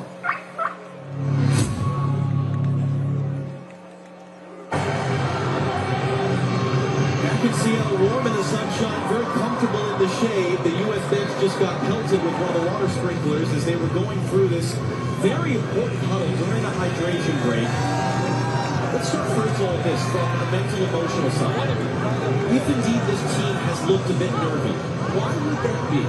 For all that they've done the last few weeks, why would this be a game that they would struggle to work into? The biggest game of some of their lives. The only way to get experience in these games and not feel nervous is to play in them more often. World Cups are every 4 years. That's why when I look across the way at Belgium, as we said, these guys are playing at Champions League clubs, big clubs going far in European competitions.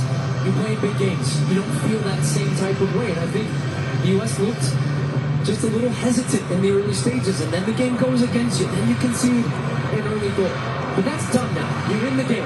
How do you respond from that? That's when you find out who's a lion, who's going to stand up and be counted upon, and don't be a sheep. And I think these guys have got it in them. But they need a spell to believe in themselves once again of what this team could do. But I am early stages here. I want to see how the U.S. is going to adjust out of that hydration break and what intensity they bring to swing that back on Belgium a little bit. They need a spell, they need a spark.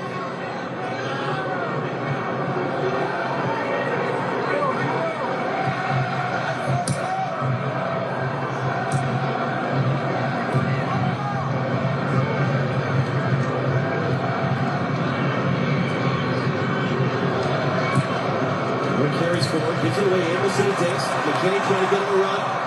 Just pull back there a bit there.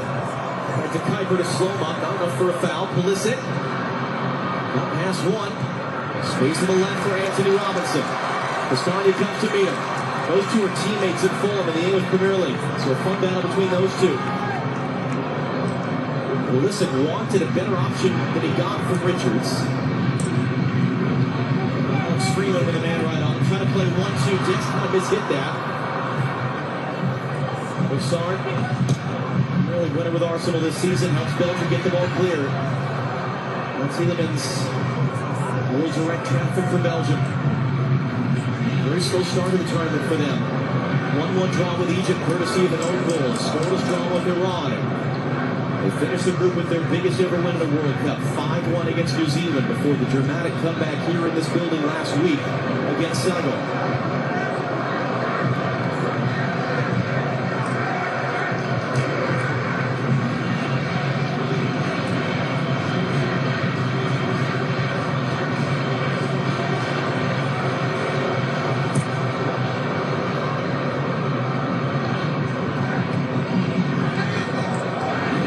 a second time there. De Ketelaere was the only one who knew that ball had just gone straight up in the air. He's able to steer wide for Luca Bacchio.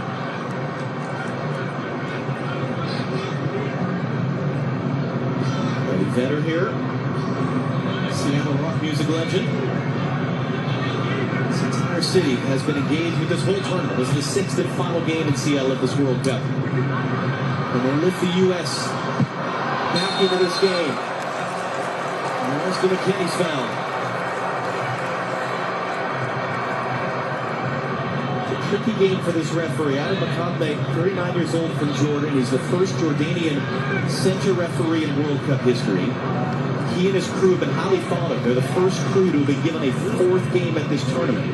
But there's going to be an extreme amount of scrutiny on him and his decisions, he and his assistants, and the video assistant referee from Qatar, because of everything that's happened in the last 36 hours. It's led to Phil Balogun being on this field. A little change up scene. Tyler Adams, familiar screen. He's dropping between the center backs to now allow the U.S. to get their fullbacks higher. I think that's a good switch there. Now, because it opens this up. Well, listen, Balogun. He's got the U.S. in a great shooting position. And instant dividends. So now you have Anthony Robinson high and wide on the left. You've got Freeman high on the right. Now you've got your creative players coming underneath a little bit. So Pulisic finds a good spot, looks for the combination with Balogun. His back-to-goal play has been terrific. A little bit of pull on the back. And the U.S. now all of a sudden have a set piece. Pretty good distance here for a direct strike. And I would imagine Malik Tillman, who stuck his last free kick in the top corner, will be standing over this one again. On the same field with that man, Josie Altidore once scored a free kick goal for the U.S. It was the first free kick goal in a World Cup for the U.S. since 1994. Slightly different goalkeeper this time. Thibaut Courtois, one of the best in the world, 6'6", huge wingspan. Listen to the crowd come to life here.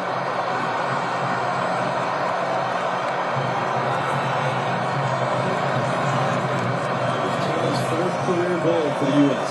What's interesting, John, here is last time it was a little more to the left.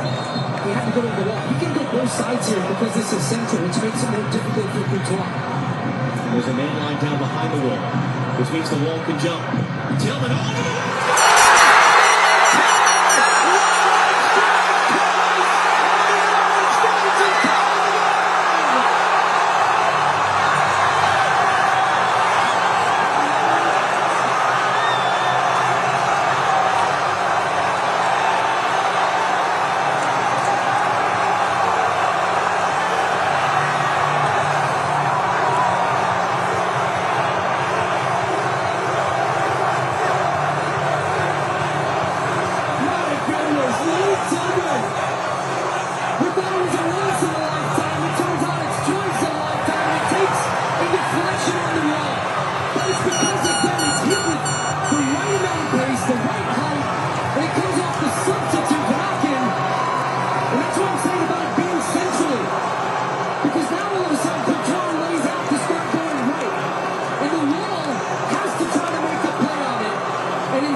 Spins inside Tielemans, and then he is upended in the middle by Rescall. Referee says no foul.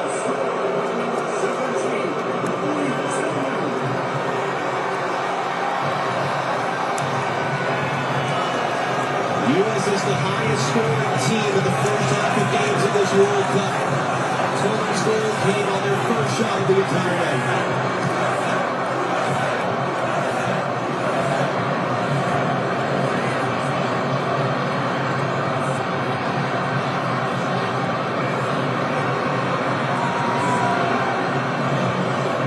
Belgium trying to counter punch. Trossard working on desk. Trossard to the ball line, gets a cross in. The Ketelaere drives it up, and Belgium retake the lead. Moments later, Charles de Ketelaere climbs the ladder, his second goal, and the U.S. right back where they were. If that ball was going to go out for a goal kick or corner, I was going to say, it's one of the cliches in this game that you're most vulnerable after you score a goal. And this is why. because the other team all of a sudden now has instant motivation to punch back. But once this ball gets wide, you've got 2v1. You can't let the cross get in here. Freeman is backing off. You've got support. Be more aggressive. They're both taking the same angle there, and Trossard is able to get down to the line. They're both making the same play, and that comes down to communication. But even at that point, Tim Ream gets beat at the back post. To Kettelar, great strength from him, but he just gets his hands on top of Ream, gets the early jump, and you might think that's a foul, but it's not. I mean, he gets that early lead where they're both jumping for the ball. Pochettino cannot believe it, but his team have conceded right off the back of a goal that brought everybody back into this game. My goodness, great goal from De Kettelar. That ball was in play for 61 seconds from when Belgium kicked off to De Kettelar scoring his second goal.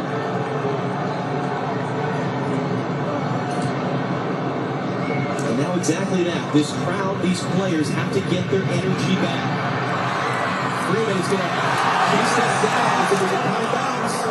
Freeman crossing in, knocked down there. No one's the blue shirt nearby. Market of shade. McKennie goes flying through. Belgian bench goes berserk. He's going to pick up a yellow card here. Nice to McKennie. Gotta be smart still. Now there's a lot of emotions, a lot of intensity. And he's just a touch late. That is a yellow card tackle from McKennie. Cleans him out.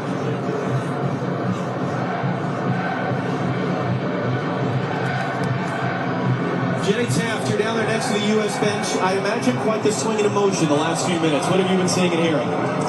It's so true, Josh. From elation to absolute shock. I've seen Mauricio Pochettino kick over that water bottle bucket. I know you saw that as well. He's been shaking his head. Now, the nerves are very apparent from this U.S. team. I know you guys are catching on to the energy from the bench. I did learn during that hydration break, one of his messages was to make sure they were playing closer together without hesitation. Let's see if they can get back to that. So hit by Pulisic there. Left Luka Bacchio on the floor. McKennie going to get back to that touch. Target the goal scorer, cycles it around. So now again, here's Tyler Adams dropping into the back line. Now you've got Freeman wide on the right. They're going to try to find these little passing lanes and combinations. Having players, as Jenny said, they're closer together. Yet Belgium will know that as well, and they're trying to shut off all those passing lanes. What Belgium's doing is they're not backing off and they have their pressing triggers and releases. And when one guy goes, here comes the Kettelar. Look how everybody steps up. They try to go together. Off the chest, although it was a bit much for McKennie to deal with, and Belgium went it back in the middle of the field. I think it's a huge end to the half here for the United States. You've got just under 10 minutes plus some stoppage. But what you really want to accomplish in this game is stay in the game. If you find a goal break, you level it back up. But you need to make sure you stay intense, dialed in, you stay free. Because if you concede another one before the half, Kettelar was offside, and that touch looked like two of them came off the knock in the second. That's why I knew he couldn't touch it.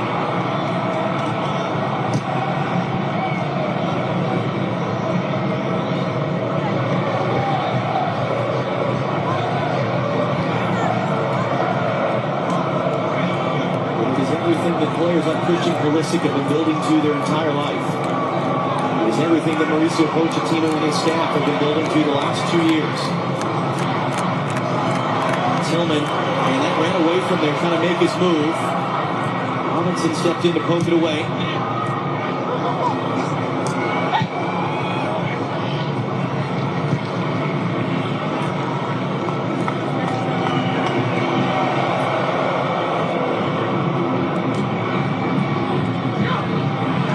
Okay, 1v3. Kenny got a foot in. Williams picked it up. Lewis had a chance there, it looked like, to win the ball back high up the field. Melissa just couldn't redirect himself to go get that one. Now Dodi Lukabakio on the ball.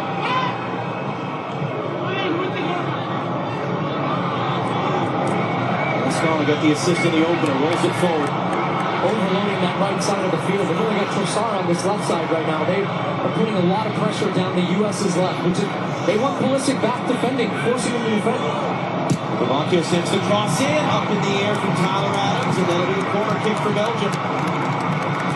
The other part is they're just not afraid to put pressure on Chris Richards and Tim Reed. They also have this guy who can still come off the bench to point up, change the game. We've got Doku. That's why we said this is a 90-minute game. The U.S. knew they were going to be in a tough game. Well, you're in it now.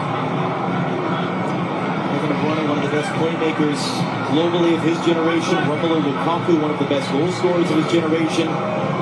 Jeremy Doku, one of the best wingers of this present generation. All on Belgium's bench. Yuri Tielemans to take the second quarter of the game for Belgium. Outswinger to the near post. Matt Freeze alone down again.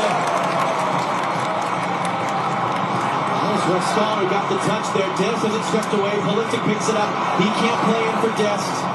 The Kuiper intercepted it.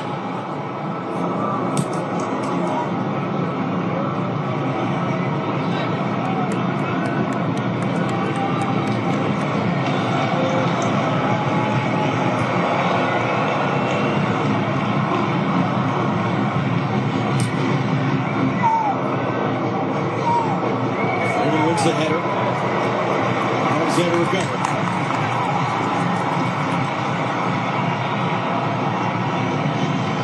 I feel like the U.S. still needs to maintain a threat to stretch the field. Meaning, you've got to run in behind still. Because Belgium have been able to squeeze the game tight. Look at the compact lines between the defense and the furthest player forward to Ketela. They're making sure that there's no space for the U.S. to find the ball in behind the midfield and get turned. That means sometimes you got to take a chance, make the run, find Balogun over the top, find McKennie. That type of ball right there. I'll give it a chance for Freeman and just tails well. It's going to allow Balogun to get on the end of it. Tackled away by Boy, but an attacking throwing down for the United States. Great ball, great run. Takes the run to then also somebody to play with the ball, but now here's the U.S. in the attacking part of the field. Belgium very cleverly making sure a second ball was on the field, so the U.S. couldn't go quick with that while they were still getting their bodies back. Here's Christian Pulisic. Timothy Castagna defending. Pulisic just retreats it to Anthony Robinson. And they're not on the same page. He and Adams, and it breaks down.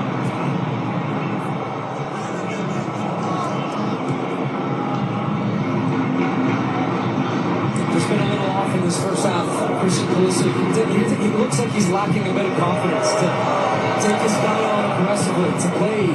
He's just second guessing, taking an extra touch, losing the ball. He's lost 4 dribbles so far. And that's okay. You're going to lose some of them, but you still have the confidence to go again and again and again.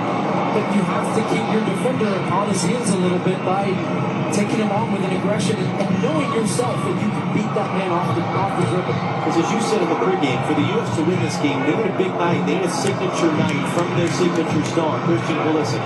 That's stars plural. I mean, that has been the case for this team, but you do need your difference makers to make a difference in games like this. That's a foul, and the opinion of the referee committed by Chris Richards.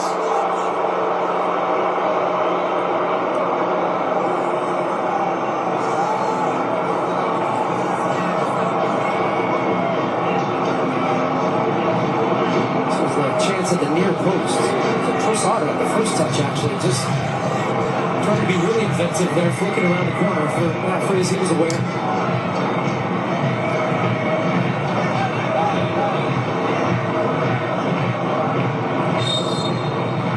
He's going to defend this free kick.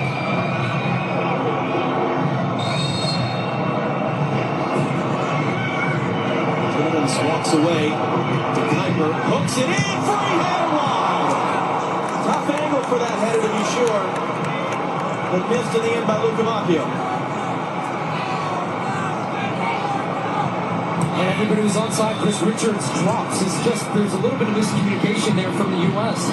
I think thrown off a little bit by the timing of Belgium. A little hesitation, then they whipped in a great ball, but that line did not drop.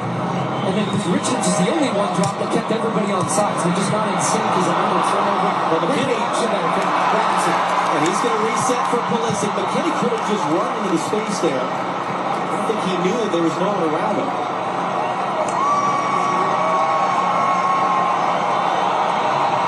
Pulisic, McKinney.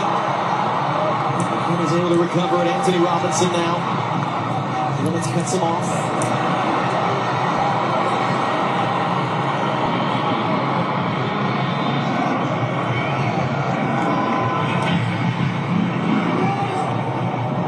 Test bumped off his run, but to Kuiper.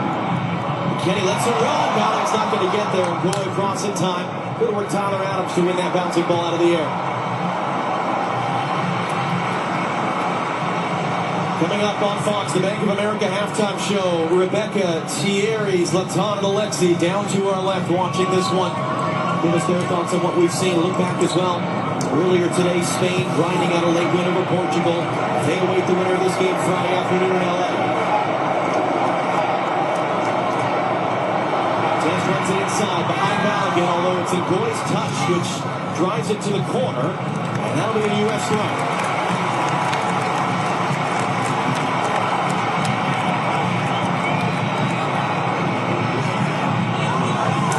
States now, the top scoring team from dead ball situations at this tournament. 5 goals in total, 1 more than Argentina.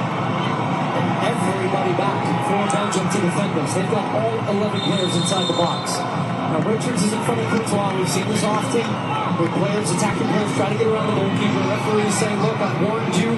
If you make contact, we've seen this often called a foul. Try to be a nuisance, but if you make a touch, you're going to give away a foul instantly and kill the attacking opportunity. Roman gets it in the box. Richards is knocked out. And the look, it's going to be out for a corner. Took a touch of a Belgian defender. First corner of the game for the U.S. And they're trying to claim it did not take a touch. So we'll see if this gets changed. But the U.S. doing a good job winning. The first ball is Alex Freeman. Balogun put it over the top of the bar, but it's hard to see if it took any type of touch. They're still holding this, so they're still trying to see if this should be a goal kick or the corner. Amis Almari of Qatar is the video assistant referee. Yeah, it's going to be a goal kick. And he's looked at that video and said no. His last off Balogun, it's a goal kick.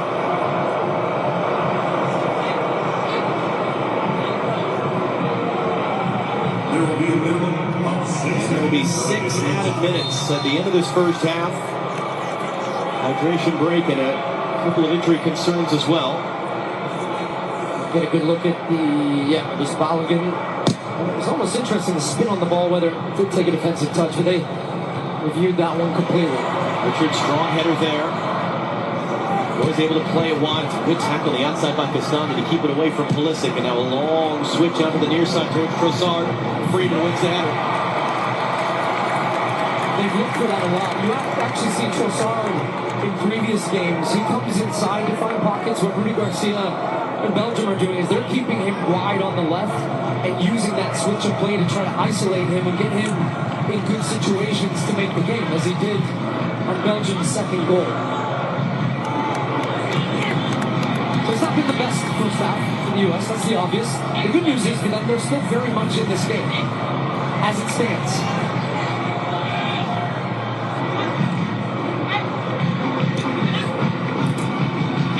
Richards got a touch to that one. Des slow to react. Cross blocked by Freeman. Ball's out of play. Assistant referee's put his flag up.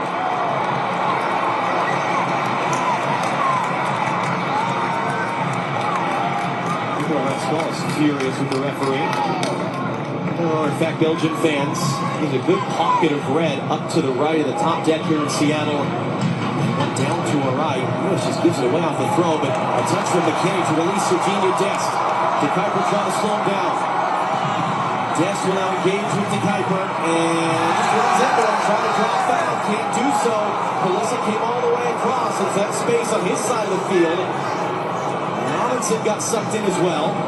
And Lukavaki was caring for it. Tyler Adams out to slow him down.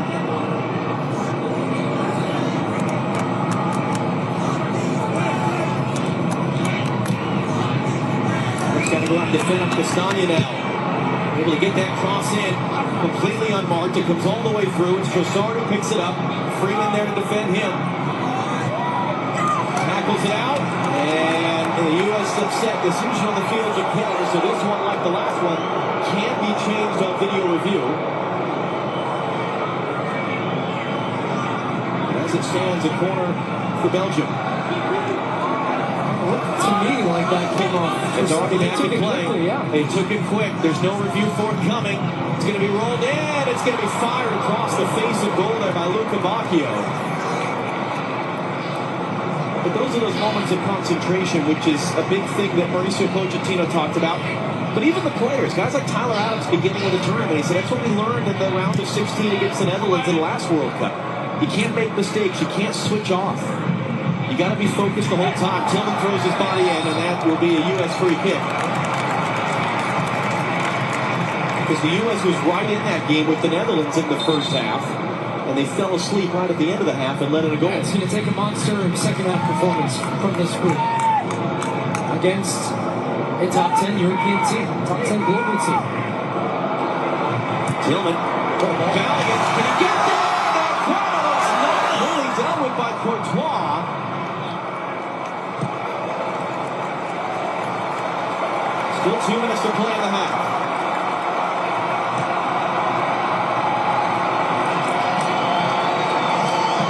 Anthony Robinson. Nowhere to go forward.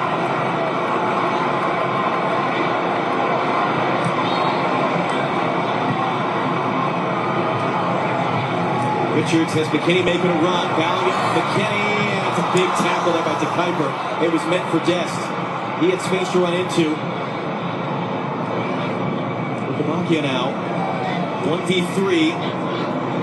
Belgium just playing through and around the U.S. players right now. It's because you have the quality of Luca Bacchio. You see that there when he receives the ball. He's under pressure, has a burst of acceleration, quick stop, spins back, dumps it off to a teammate, moving. He's been excellent for them in the first half. So is Trossard. There's that long switch of play again, just a little bit too much.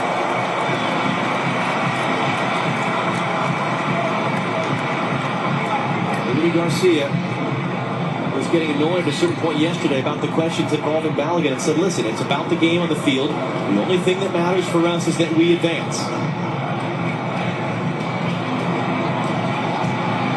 They came out with an intensity in the opening minutes of this game. Took the lead inside 10 minutes. Reed took the lead a little over a minute after the game kicked off for Tillman's goal.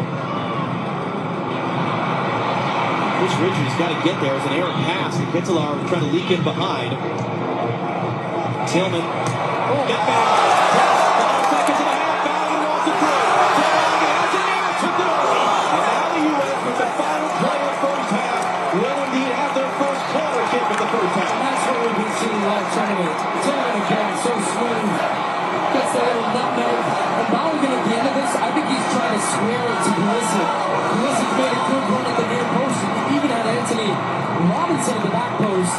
But a chance here, right at the end of the first half, to change the entire mood inside the stadium, but more importantly, inside that team. If you can find a goal in this situation, Belgium have been susceptible at the back post throughout this tournament.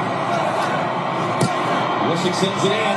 That's not going to get it done. An easy catch for Thibaut Courtois, and that is how the first half comes to a close. Work to do for the United States, but they've got a tremendous crowd behind them to help them. Rebecca Lowe and company on the other side of the break. 45 minutes down, 45 to go in Seattle. Belgium 2, the United States 1.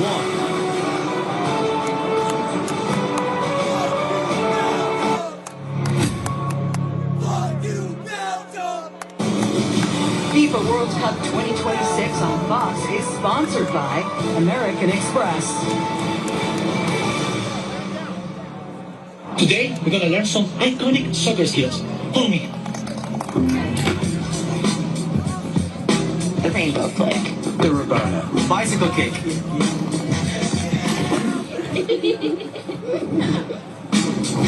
You gotta channel your inner ninja. I love this colorway.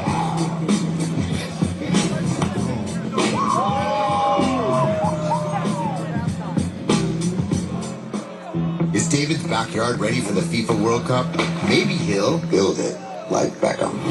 Really move here, David's going to the Home Depot for the assist. Bare covers and just one coat, so David can paint it like Patricia. You know you miss this guy, right? Rip it like Rich. Plant it like Paige. There you go. Great work, guys. Keep it up. Or watch it all happen just like Josh. Very happy to help.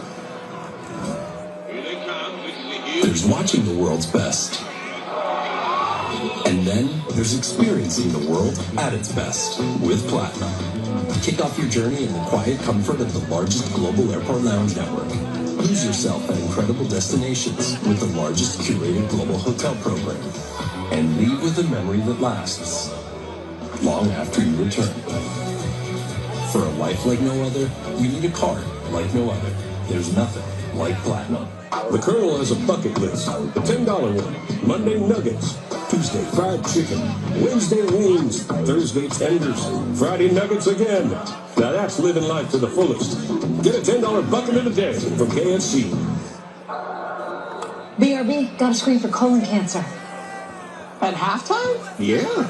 With the Cologuard Plus test, you can start screening at home in about 15 minutes. It's simple and non-invasive. Nice assist. False positive and negative results may occur.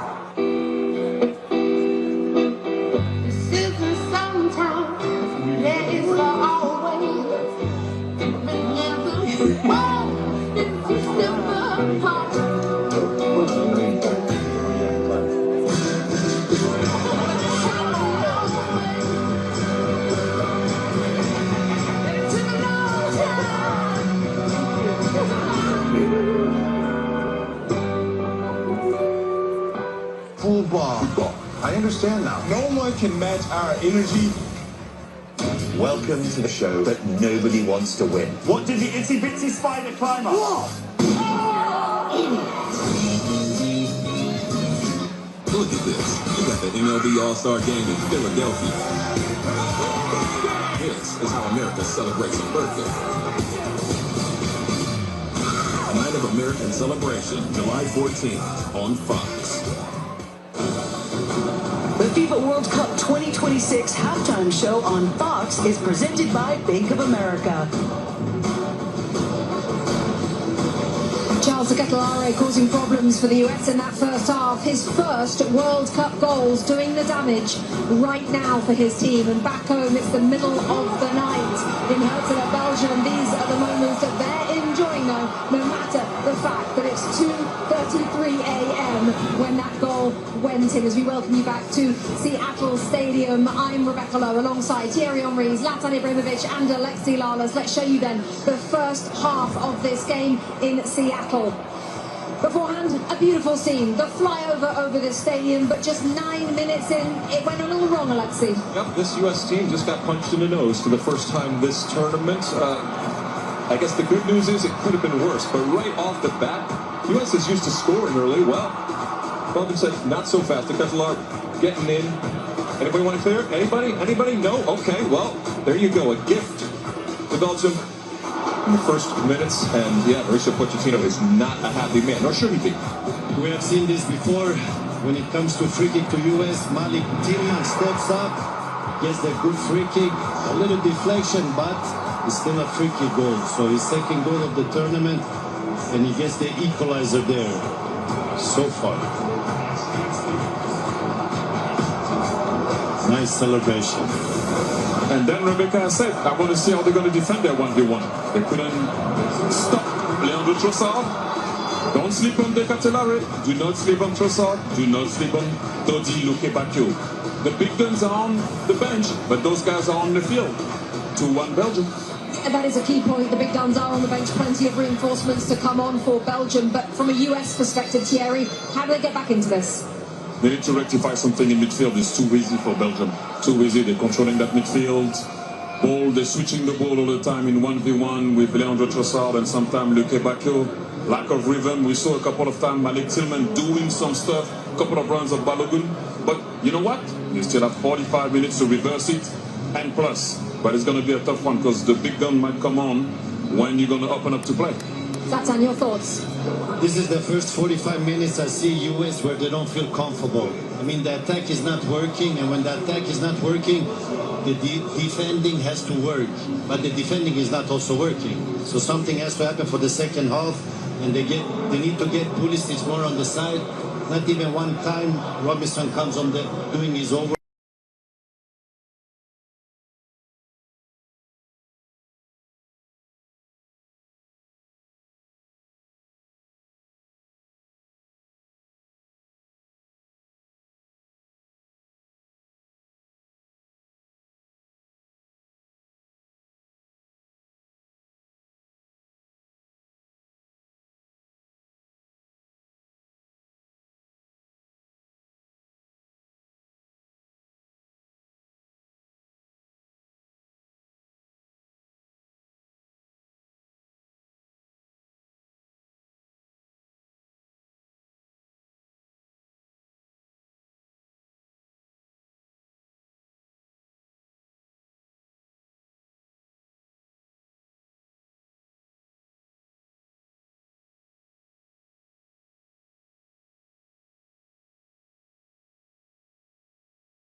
This football is so confusing. I can help. Think of cards in football as the opposite to your Sapphire Reserve card. Red cards make it harder for you to earn points. This card earns you 3 times the points on dining.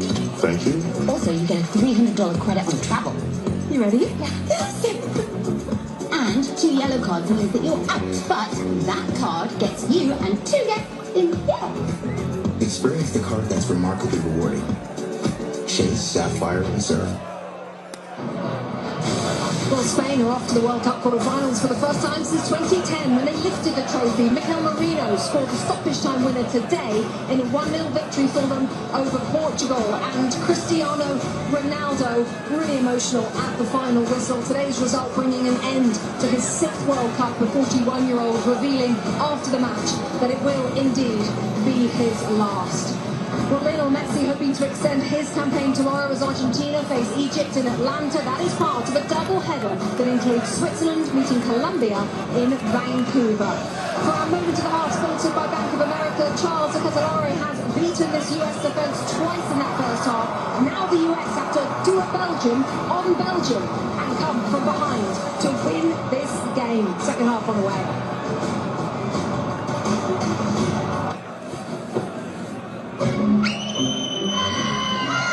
Children are expressing their disappointment after the tooth fairy failed to collect their teeth. No fair, fairy. Not just the kids, you know. No word from the tooth fairy. What can she be doing? Introducing QuickBooks with Intuit Intelligence. Ask questions to get instant answers and real-time insights that can grow your business. So whatever's holding you back, outdo it with Intuit QuickBooks. From what we raise on the flagpole to what we raise in our hand, we've earned these stripes. Superior is brewed here. Michelob Ultra, proud sponsor of the U.S. men's national soccer team. Our journey started 160 years ago because it's the devotion of fans that keeps this country moving. And across every mile, every engine, and every dream, we've protected them all. Valvoline, the original motor oil. With Chewy, pets get their care taken care of. With everything to be their healthiest, happiest selves. Quality meds, supplements, and nutrition at great prices. For help with health, for life with pets, there's Chewy.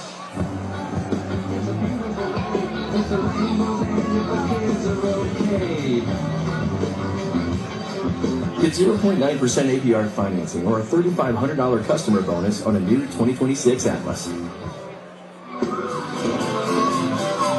What would you like the power to do? Ask it. Like you always have. Like you always have. Even when others counted you out. Ask it. Keep asking. And inspire the next generation to ask it too. Bank of America champions everyone who dares to ask. What would you like the power to do? Running a little behind today, huh? You want me to get back there and start pulling some teeth? Waiting rooms. They can be tough for young homeowners turning into their parents. What are you here for today? Just a cleaning. Just a cleaning. In and out. Easy peasy. Impacted tooth over here. I don't know if you can see it. All right, let's just sit quietly and wait for our appointment. Gotcha. I'm what they call a grinder. Yeah. Progressive Home Savings have been coming your parents, but we can't save you money when you bundle home and auto with us. They have abnormally large tonsils. With my new phone company, Menace Mobile, our pricing structure will be so confusing it can only be described as evil. That isn't evil. It's just typical phone company stuff. Besides, people just switch to Verizon with their new Simplicity plan. There's just one plan and one price. And it's only $30 for a single line. So you're all choosing Verizon. Introducing the Simplicity plan. $30 for a single line. Can you hear me now? What are people in Switzerland called? Swedes. Incorrect. Welcome to the show. No one wants to win. It's not wrong. It's not right. I guess this was not like an intelligence show. Nation's Dumbest premieres Wednesday, July 15th on Fox.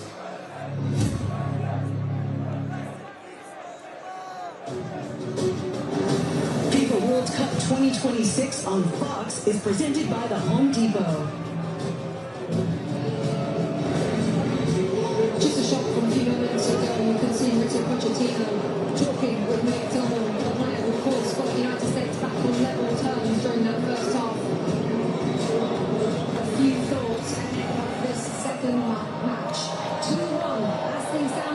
man, Charles with both goals. Belgium lead the United States. Spain are waiting in the quarterfinals real quick. Alexi Lawless, your thoughts for the second half of what? Those are preventable goals. Thierry mentioned the midfield. The U.S. is getting overrun in the midfield. We just saw Pochettino talking to Tillman. Maybe he's telling him something. And that right-hand side of the U.S. with Destin Freeman, that was a bad half by them. But he's sticking with it. And you just saw a shot there with Christian Pulisic. Zlatan wanting more from Pulisic in the second half. For Balogun up top, 10 touches from him. The fewest of any player on the pitch. Thierry? I don't know, 10 touches against Brazil also in the first half. That doesn't mean anything. Put the ball in the box for him and score. There you go. All he needs is one. Erling Haaland will tell you that as well. Let's get you back to commentary team. More from Alexi, Zlatan and Thierry at full time. John Strong, Stu Holman, Gio Reyna's coming up. Oh, yes, indeed, Rebecca. We've been watching the last few minutes as Gio Reyna had been with the starting group coming out of the locker room. We do not see Serginho just on the field right now, so we'll wait for the board to come up. But that is the die being cast by Mauricio Pochettino here at halftime, needing to turn this game around in Seattle. Gio Reyna, who scored that wonderful goal to put the punctuation mark in the opening night win against Paraguay. He replaces Serginho Dest at halftime here in Seattle. So we'll see how that reshuffles things a little bit. We'll see what he can add. There's Dest there, making his way out to the bench. As we said at the beginning of the tournament, this is a moment 32 years in the making. These men will never have a more significant opportunity to become American sporting heroes than they have right now in front of this atmosphere, with so many of you watching from home. What can they do in this second half against Belgium? Can they come from behind and set up a quarterfinal Friday afternoon in Los Angeles against the European champion Spain? What does Gio Reyna bring to the field right now? He's a difference maker. When he gets time and space, creativity, last pass, and you saw the goal against Paraguay, he can produce a goal. I think the biggest tactical switch here is that now McKennie has gone out to the right-hand side. You can see now he's getting pressure on the ball. Gio Reyna, I think, will play like a 10. This could be more of a 4-2-3-1. But I think the biggest thing by getting now McKennie on the right, you need to get your fullbacks into the attack and overlap. Jimmy Tapp, what's the word for the U.S. coaching staff? Well, the first thing U.S. First Assistant Mrs. Press said to me, it is very obvious to all of us, we didn't get into the game in the first 10 minutes. Little by little, we tried to match them. We scored, but then conceded again. That quickly is something we will address right now. We need to build momentum and continue to build it the way we ended the half. He said the good news, this is a one-goal game, and we will play better in the second half.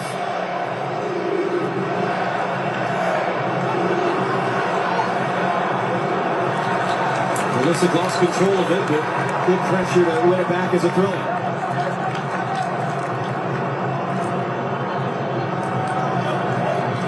Robinson being harassed by Luca Bacchio as he carries forward, and that means that he misplaced the pass for Pulisic. And another big reason you make this change as well for Reyna is it seems the U.S. want to get more numbers central to deal with some of that overloading that Belgium had, where they had so much success. Time, pressure, movement on the ball. That's going to be a foul for the U.S. And I think it's just to give them more options in possession, which is something that you really didn't have in the first half. Good pressure from Belgium. Now Freeman instantly, top of your screen. He's wide. You get the run from McKennie. Comes inside, Weston McKennie can't get it cleanly. Pulisic is there. Couldn't get it cleanly. It's still loose. And first to recover it is Van Aken for Belgium. It's a good look, though, with that ball in.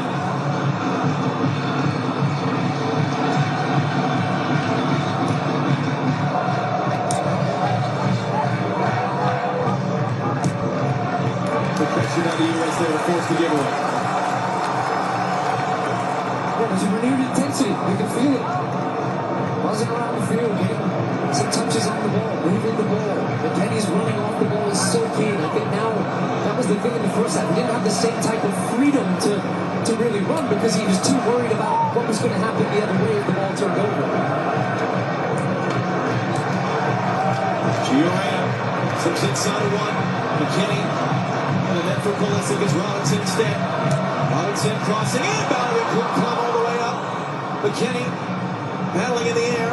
Comes sideways. Robinson knocks it from McKennie. He sets it wide for Anthony Robinson. With the Baku defending him. for Malik Tillman.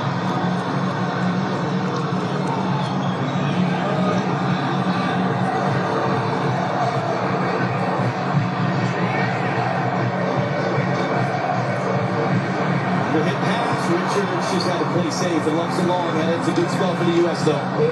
Noticeable difference. The big thing being really for the first time where I have looked and I've seen Anthony Robinson and Freeman released and high up the field. Now they didn't create anything in that second one, but those are the situations we've been used to seeing the U.S. throughout this tournament. This is a part of the game right here though that I think they could be much better at in the first half, which is winning the first and then the second ball. Because now you stop Belgium being able to pick up the ball in your half and let them play. And that wasn't a foul. Tillman just fell down. Freeze will look to come get in front of Trossard.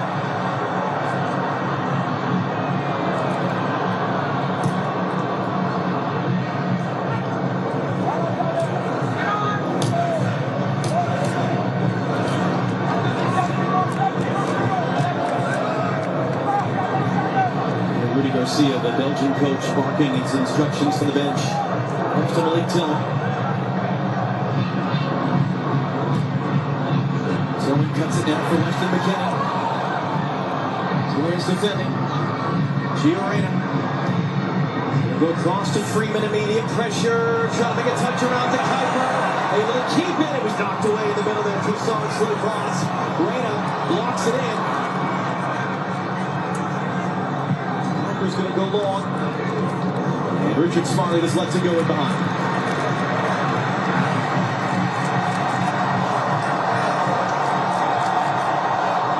McKennie, immediate pressure, got tripped up off the ball, no foul though. Good ball the other way, Luca Macchio isolating a three. Adams coming to help support, Belgium flooding numbers forward. Luca Macchio to the byline, where he blocks the cross after a point. Yeah, good job by Tim. These are going to be very important moments throughout the game because as you start to attack, as you start to get more aggressive, releasing players into the attack, it leaves you more exposed the other way. So it's this fine balance. You're asking more of your defenders now. Chris Richards, Tim Reed, 1v1 defending, going to be very big as we adjust the points, smashing into that. Those things hurt by boards. Yeah. We saw a really unfortunate incident just yesterday with Jordan Henderson trying to leap over one of those and fracturing his wrist. They are not cushioned at all. Tillemans, the ensuing corner. Richards wins the header. Luca Macchio will flip it back in. Matt Freeze is there.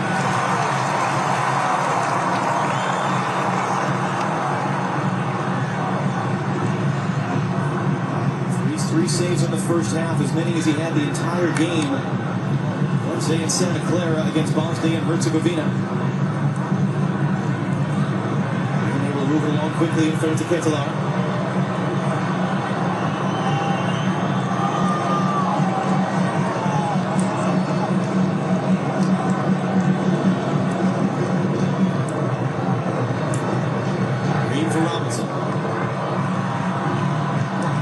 Peeling off backwards, comes inside, Christian Pulisic! And it's on foul, the referee says it's not. The referee says it was a clean tackle there. Pulisic still down by Tillemans. Pulisic is still down. Good work by the U.S. to knock the ball back.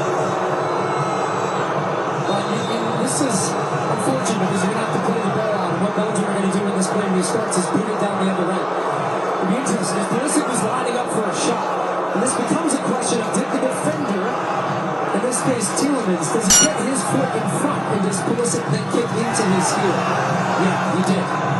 As much as I'd like that to be a foul, Pulisic actually swings his leg into the back of Tillemans, and it was hard to see if there was any touch of the leg of Pulisic before he got to that point as he's swinging it. But at least on that replay there, it looked like that was a good defensive play.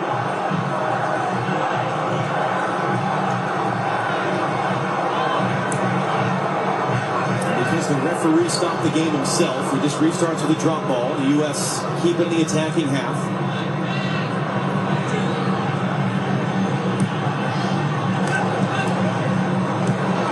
Richards and Adams and Reed got to be so sure and secure in these types of moments. That triangle is going to be key, both in possession and then against the ball. Maligan, and he's wrestled to the ground. Robinson picks up the loose ball. He's bumped off it then. Robinson Johnson knocks it free. It's cleared away. What do you notice here in this half? Who's the team that feels under pressure now? Now, I know the U.S. have to chase, but Belgium can't get out of their own half. What a ball! Adams, Freeman couldn't take it down quickly. Oh, wow. Just screaming out for a first-time ball across the goal. Put it in the danger zone. Tyler Adams says it all. Look at that. The timing of the run is good. It's a terrific ball, but you have Balogun and Weston McKennie laying out to get in front of their defenders. That was the conversation there with Balogun and Freeman, because it's hard to take a ball out of the air like that in your stride, pushing it down, and then still you have to consider that ankle might have gone there. Great work. Tomorrow on Fox, the final day of the round of 16, Lionel Messi and Argentina taking on Mo Salah and Egypt in Atlanta. Switzerland against Colombia up the road from us in Vancouver. Coverage starts 11 a.m. Eastern, 8 a.m. Pacific, live on Fox. And then a couple of days off in the tournament.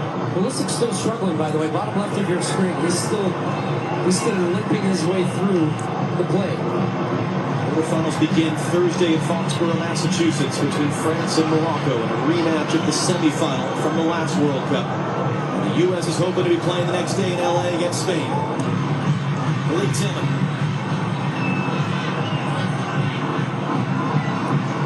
Inside for Adams. Gio Reyna wants it. Gio Reyna has it. Scoops it up. That's Balogun tracking. That was trying to keep it in play. He did not. It's out for a goal kick. He just kind of, the ball got chipped over by Reyna. Loses sight of it a little bit, trying to judge the flight of it. Some U.S. legends again. We didn't give Kelly O'Hara a shout out because they cut away too quickly last time. Got a different feel to it as well in here. I think even as I said in the first half, there was a little bit of a nervousness to the environment, but not now. Even as the U.S. are moving forward, I'm looking down below. Nobody's sitting down. This crowd is engaged. Now take advantage of this momentum of the U.S. Keep putting pressure. Do not back off. Because look at that, Belgium, because there's the extra advantage in the middle, they've lost their ability to get the same type of pressure. Jenny, what more can you add on Pulisic right now? Unfortunately, it doesn't seem to be getting better for Pulisic. I just watched him motion over, yell over to the bench that his leg is still in a lot of pain. Guys, he's been vocal in the discomfort, and you can see it in his movements. Yeah, he's not going well. He's limping as he reached out for that ball. He's been limited at this tournament to the kick to the calf in the days before the Paraguay game. Was subbed off at halftime. Did not play in the next one. Biggest game of his life. He's the big star of this team, but as we said, he had a signature game for the United States. This was that moment, and this was that opportunity. And it looks like, once again, the injury issues that have dogged Pulisic throughout his career. Also, I would say, if you're struggling, go down. And if you're not going to continue playing, let's get this stuff going and moving. It looks like Berhalter is the one who's... Richards beaten out of the air. Freeze has got to get there and deal with it. He takes it down off the chest. DeCattelon knocks it away. Tim Reed can't block it. And the last video review says this is a foul from behind on Reed. It is a disastrous third goal to concede to Belgium. But here's what I'm saying. I'm not saying this is the reason for the goal, but if you're hurt, go down. You make this up. The ref stops the play. You're playing a man light, essentially, because you're limping around out there. But this just is a mistake in the back. It's a long ball over the top. Freeze takes the first touch calmly, then he gets hit, just a little hesitant, tries to play out of it. As you'll see, long ball, group one. It's been pretty consistent for Belgium, but you're in a good spot here. Put it out. Takes a touch, hesitates on the left foot, doesn't want to hit it, and then Reeves trying to backtrack, do what he can to block the goal. Just an absolute disaster for the United States. Two goals that have come off mistakes. I don't know why he hesitated. He felt he was going to get contact from DeCattelon in the back. He was going to try to make a challenge. Then he's out of his goal. You can't use your hands there. And Tim Ream just off balance, trying to do what he can there. And deflects it into the back of the net. United States 1, Belgium 3. Marzanako came on for an injury in the first half when Onana went off. His first World Cup goal. Christian Pulisic's day is done, to be replaced by Sebastian Berhalter.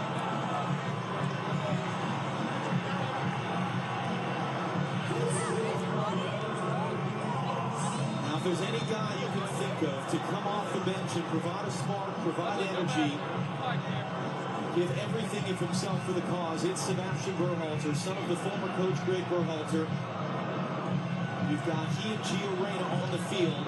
Their dads were part of that 2002 World Cup team for the U.S., the only one that's ever advanced to a quarterfinal in the modern format of the FIFA World Cup. What can they provide now in this moment? The U.S. was able to work their way back. Yeah, that's the backbreaker for this team, though, is that they were working their way back again. They were clearly the team in the ascendancy. Belgium had no ideas until you gave them a layup. So, can they go again? This is where you find out about what you've got.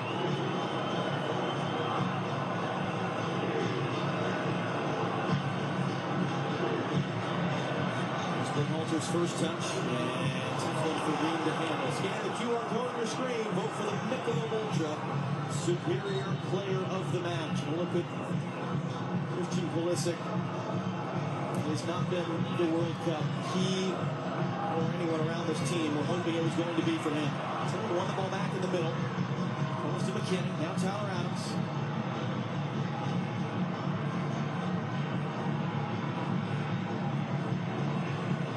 Pulisic is hoping that his teammates can lift their way back into this and give him an opportunity to get back on the field in another game.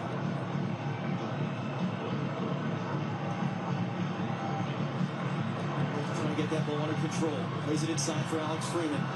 Taken off it by Tielemans. Off to Chase and long ball to Ketelaar and Chase. Ream has the angle. Free's not messing around. This ball won the initial header. With a half an hour to go, it's a Belgian team that understands 2-goal leads are never safe. Senegal were up 2 goals with 5 minutes to play in this building on Wednesday afternoon. Belgians scored twice inside of 3 minutes to force extra time. Won it with the final kick of extra time. The U.S. have that same belief. Why not us? That's been the cry from this team this whole tournament.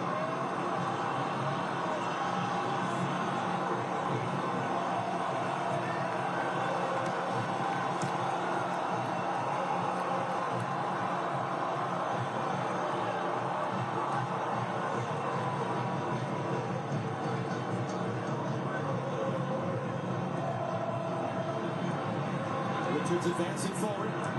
Drives it in. Great, let it run for Belgium. Wasn't quite ready for it. Anthony Robinson wants a switch. With his hands up forward to the near side. There's instead the Berhalter. Alex Freeman. Good play inside for Reyna. Berhalter there to recover. There's Anthony Robinson. He's got Tillman for support. Robinson going to drive to the byline. Pump fake. Goes backwards for Adams. Adams, that's too far for the Berhalter. Now Belgium are on the run. The Ketelaar has Trossard running with them. U.S. is on their heels. Freeman went flying in. Lay out to Trossard now. Trossard blocked by Richards out for a point. That's a really good sequence for Belgium there because now they got the 2-goal cushion. Really solid defensive show. Not really threatened by the U.S. attack there. Pulisic with his head in his hands. And Belgium win the ball back, and then they're going to count it. That's what they're going to do. They've got options off the bench that they're going to bring in to keep that energy high. They're quite content without the ball in moments, knowing that they can really hurt the U.S. the other way that is left to this corner. Number 5 of the game for Belgium. They went out in the group stage of the last World Cup. This is important for them. Trying to get back into the deeper stages. Tillman heads it away at the near post. Trying to reset wide. Tillman was there first. Berhalter plays it long. McKinney and Chase. He's going to battle there with Mekala. Big tackle to knock it away. Chance for a U.S. quick throw. And it comes for Gio Reyna. Goy defending. And Reyna just controls it. It's going to run in behind for a goal kick. Mekala, one of a couple of Belgian players that hadn't really practiced since the game Wednesday. They were so physically run down, he's limping a bit at the end of the play.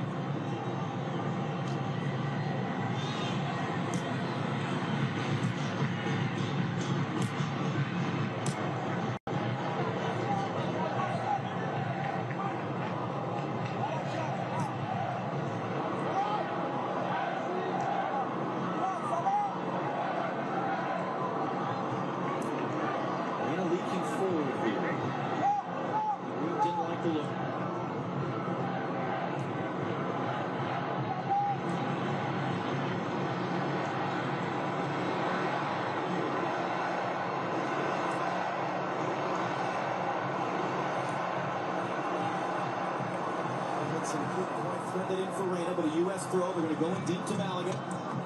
Roy defending. Maligan for Reina. Really the target in the box there. This guy going to come all the way out wide. So they recycle to the other side. And they're just trying to, Belgium are just trying to bait you into playing that one pass that you think you could force in, because you do have to start taking risks. You're down 2 goals, you're chasing the game.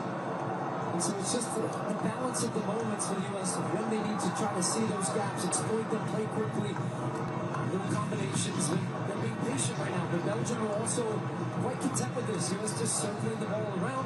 When you try to play that ball, they're going to jump the passing line and lift it break the other way with speed. It's the first touch of the half for Maligan a moment ago. It's a nice combination to find Freeman, and the U.S. gets a corner out of it. Because, oh, by the way, to steal from Thierry Henry, the big guns are coming for Belgium. They've got Lukaku and Doku preparing to answer. Speaking of speed and speaking of power and speaking of finishing ability, now, I said this in the first half, the back post has been an area where first and second balls, the U.S. can find success. Belgium have looked very open to conceding opportunities from there. And this is where Berhalter's terrific. Set-piece delivery. Whips it in. Freeman found it. And it just loops up and out.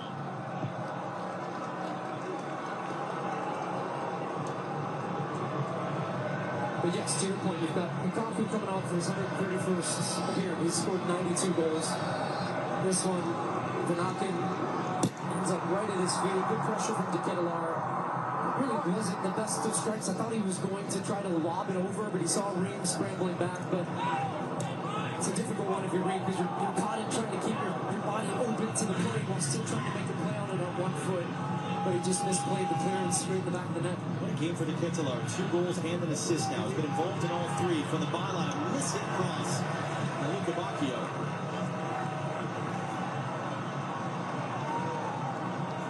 If indeed De Ketelaere comes off for Lukaku, it has been a signature performance for him in a Belgium shirt.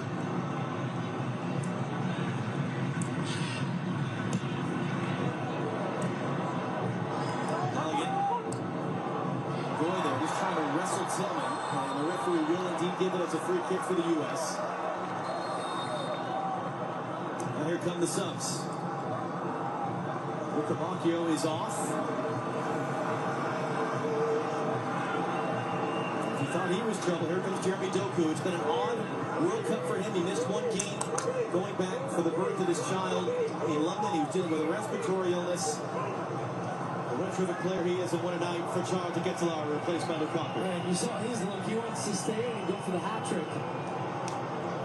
Just beats Ream to that ball. He wanted it more. So he's attacking it, gets the momentum heading towards it, hands on the back of him.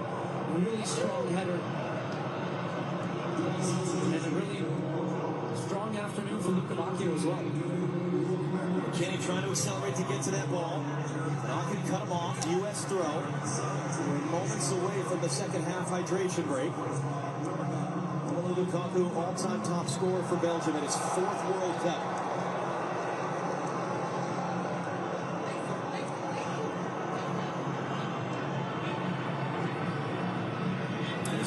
So significantly by injuries this year. When he started in the group stage, it was his first start in a year. He'd only ever come off the bench in his handful of appearances for his club Napoli this season. Adams for Freeman. Tillman. Freeman was coming around the back. Lukaku was alert to intercept it. And now this is where it's going to get very dangerous. Lukaku gets under control. Tillman just wipes him out. Takes the yellow card. I don't mind that from Tillman. First of all, you stop a promising counterattack, but also showing a bit of fight there. And 22 minutes to make a statement. Try to create something. You got to get the first one, and then you build from there. 22 minutes for the United States at this World Cup. Can they pull off the spectacular? Down 3-1 to Belgium here in Seattle.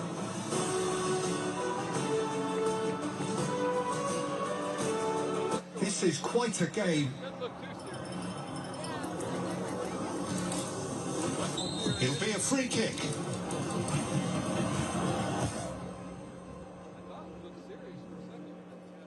Oh, what a goal!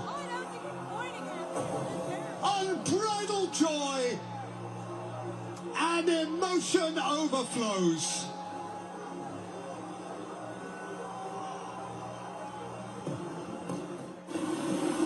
Well, there's a lot of infection in there, Timmy. You're doing really well. Are you feeling anything? Coffee. I don't understand, but this is going very well, huh? Coffee. Coffee? Coffee.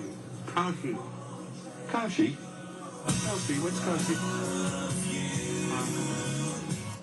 Okay, here's the deal. This game is 3-on-3. Who we playing? It's a local crew. I'm far interested. Hey! This local crew, they haven't lost since 1996. They beat everyone who showed up. The guys who play in jeans, the always skins. Honestly, respect. The techers, the trash talkers, even the bruisers. Anyone, anytime. They would take them down. First three? This doesn't seem real. It's 100% true. Mostly.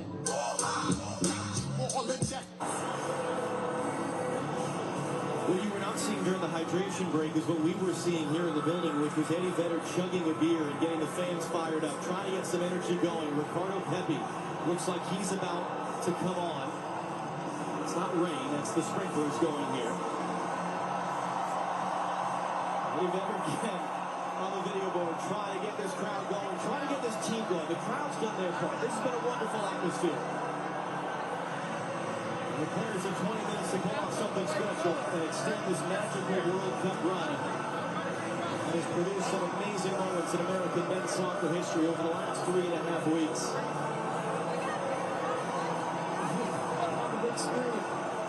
If you're in that US, if you're in that US huddle, what do you say? What are you doing as one of the players in the field? You're trying to give your team, especially the Pochettino, belief. But what I was saying from just observing from up here, I didn't see anybody, gesticulating and trying to rile the guys up. It just feels flat, quite honestly. And that's come because I think of the way they've conceded the goals. And even when you have good stretches and then you feel like you've given the ball away and the other team scores. Balogun laying it off, but Kenny couldn't get there. So that's what I would be looking for right now within the game. Okay, if you're going to go down with a fight. Don't just lay down and take the rest of this game. Stand up and be counted for the last 22 minutes and put a performance together and a moment together that makes you and makes everybody believe you can actually do this. Because I'm not sure what I'm seeing right now that this team believes that they can get back into this game. Tyler Adams will make way to get Ricardo Pepi onto the field. And Pepi, who probably going to be starting this game. That's one of the things Mauricio Pochettino said to us yesterday. Trying to keep it professional, even keel when they found out Phil Belgium would be able to play, because he said if he's going to be in the team, it means someone's out of the team. So now Pepi, the El Paso native, is on. An opportunity to be a spark, to lead a comeback. Good work, Gio Reyna on the far side to knock that goal away. Belgium trying to turn. Pepi falls forward. So too much of it too good, but a nice little movement there. Nice little moment from the U.S.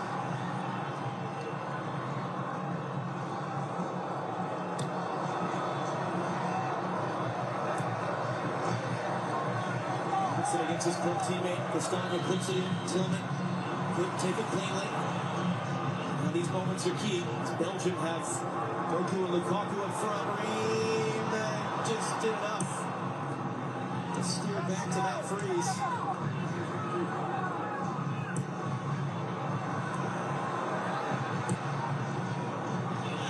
Freeze for Alex Freeman. He's got a tough 20 minutes coming. What a tournament he's had, though. What a future he has at the age of 21. Halter clips it along for Anthony Robinson. Not able to keep it in play.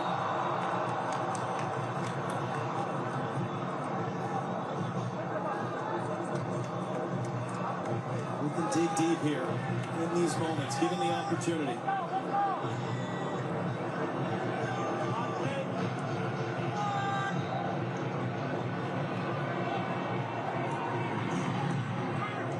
Good work to find Weston McKennie. He'll go long.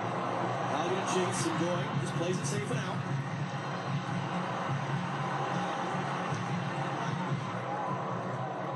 Nick Tillman has the U.S. goal today. Trying to play it off the defender with a corner. It bounced the wrong way.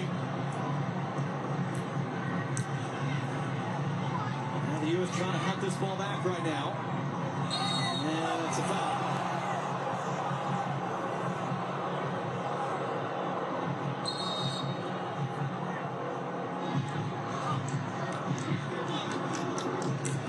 Belgium will take all the time they can in these moments. That's where experienced teams like this know how to play these types of games. When they've got a lead, they try to frustrate you, they try to wear you down just with and without the ball.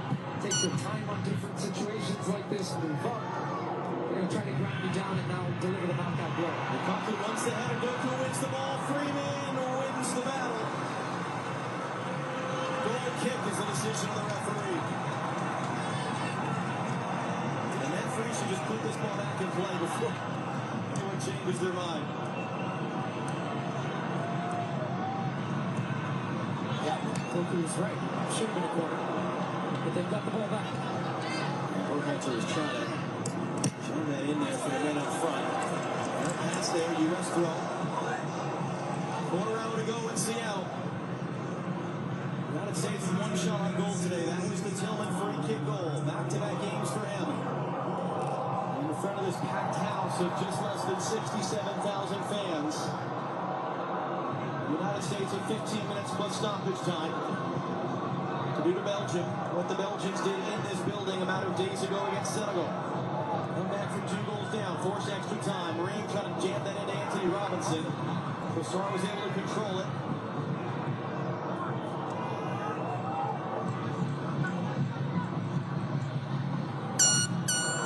Robinson catching his club teammate Timothy Castagna there.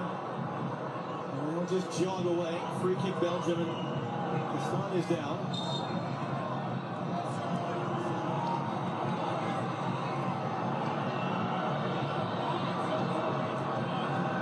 Just seeing some frustration on here from the U.S. players.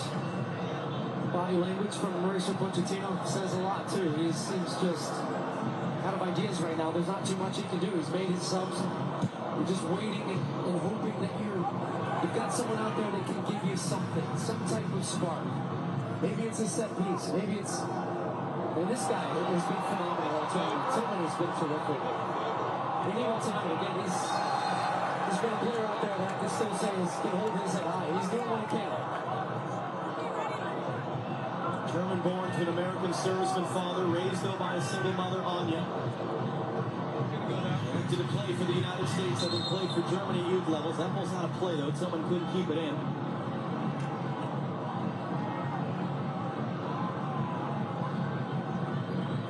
Now look at the scene here in Seattle. And if we just think about how we got here, U.S. down 3-1. Concede a goal. Within 8 minutes, you make a mistake that leads to the goal. Then you score. You're back in the game. Tillman gives you a moment. And you can see right after that again. And just 2 players on 1. Defensive mishap. Miscommunication. Boom, you're punished. 2-1. Okay. Second half. Here you come again.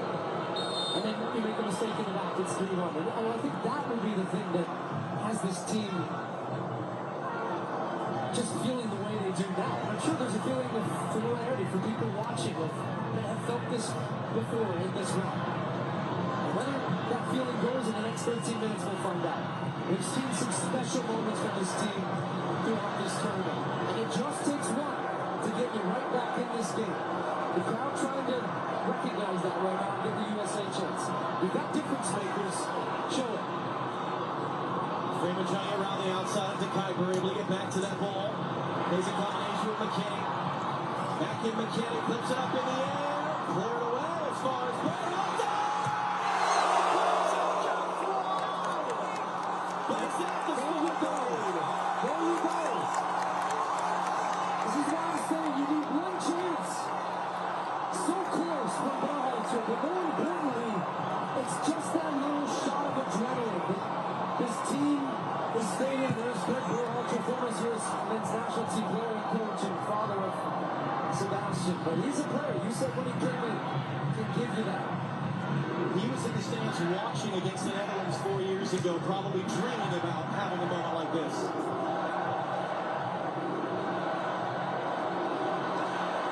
McKinney first to the loose ball. Knocked away from behind. No, it's a Belgian throw. McKinney's going to get up.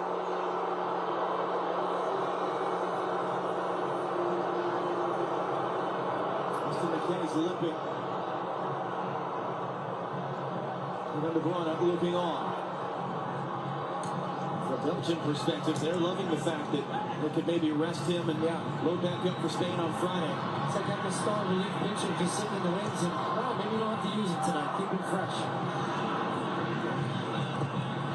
Anthony Robinson battling with Leon Trossard to win that duel. Up ahead for Ricardo Pepi. Bellingham throws forward. Reyes in a pocket of space in the middle, and Pepi can find him. Cuts it inside. Got knocked off balance. Phillips was able to intercept the pass. They got to keep going. They got to keep going. 10 minutes plus stoppage time to go. Jeremy Doku working on Alex Freeman. Duel again.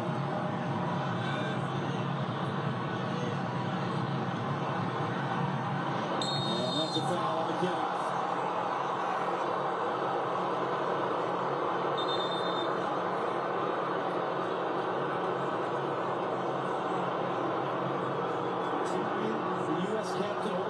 Played the World Cup for the U.S. He was upset about the one that McKinney took a moment ago.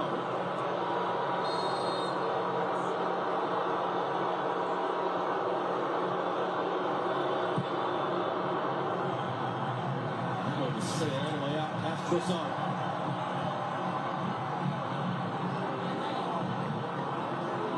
Because as you said, if the U.S. could find a way to get one, this building will explode and it will cost cash.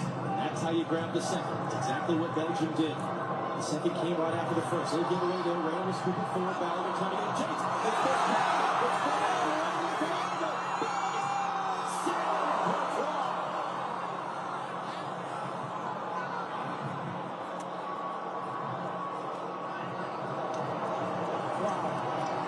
It's Courtois makes a good save because Bellingham hasn't looked up. He was by himself. He actually hit that into the ground. And Courtois was starting to lean to his left, but still made the save at his near post. Was not going to get beat there. First save of the game, Thibaut Courtois.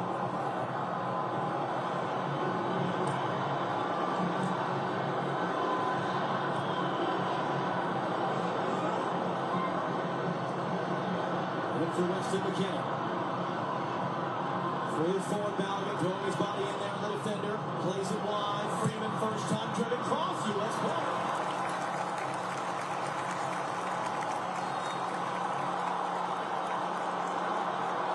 Romans have said the referee on now. Well, exchanging words with the Piper. The Piper's getting a warning here from the referee because he took the ball and tried to delay a time. It's going to be important for the ref to manage that type of time wasting. This game in this referee's crew's life as well. Number 16 at the World Cup, big moment for them. Sebastian Berhalter to take. Off sideways, and Courtois will come to get in front of Richards. Halligan was up for it.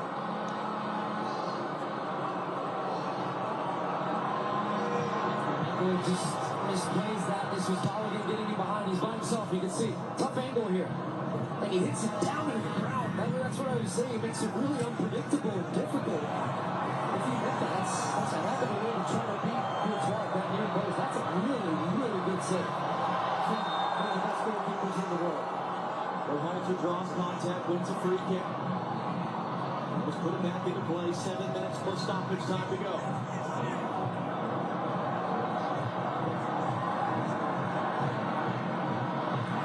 With a few players warming up, 2 remaining substitutions available. No Christian Pulisic on the field as he came off hurt a little while ago. Berhalter clipping it up. Robinson knocking it down. A little hesitation before it's cleared away. There suffered the injury in the first half, coming back to the bench area. It's in for Bellingham. Poked away from him. Prevented from being a corner. Yeah, looked out to me, actually. Turner leaping off the bench to grab it, get it back in quickly for the U.S.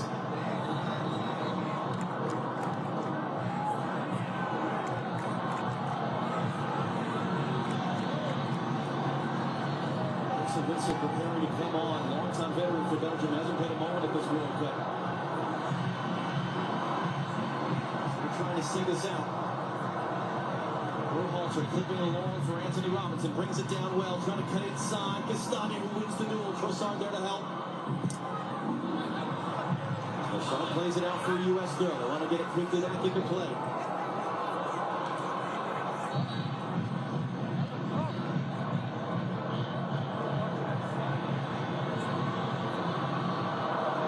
Berhalter inches away on that one attempt a few minutes ago.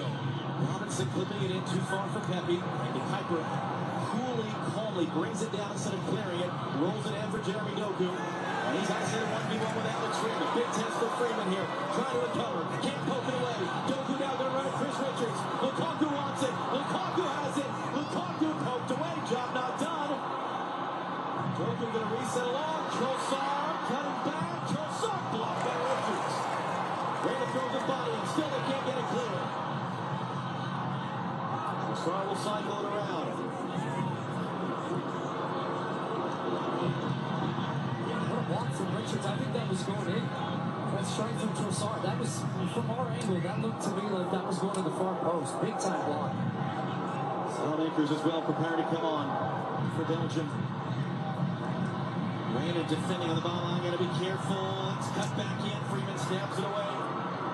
There's Rescott with the work there.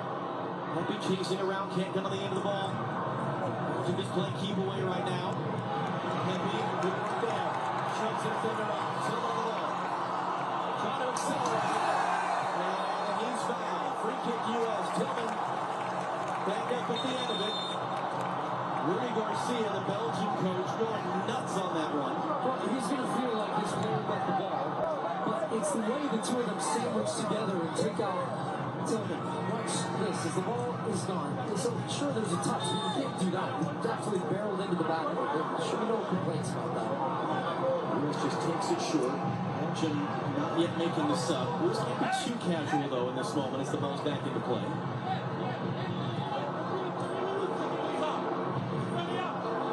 4 minutes plus stoppage time for the U.S. to score twice. Berhalter, Weston McKennie, Flo Valiant. He was trying to flip it for Tillman, but Ngoy saw it coming and slid across to block it. That's really good defending from Ngoy. As you said, saw that the whole way. He'd stepped inside, picked off a little flick around the corner. He's had a really good game. The two center backs played really well against Flo Valiant. Now, Valiant's had a couple of chances, but they've been physical, right up behind him, connected together, not getting drawn out of spaces. A foul on Doku. That was a big call for Rudy Garcia. Boy, hadn't played the last 2 games, suspended for 1 and then just kicked on the bench against Senegal.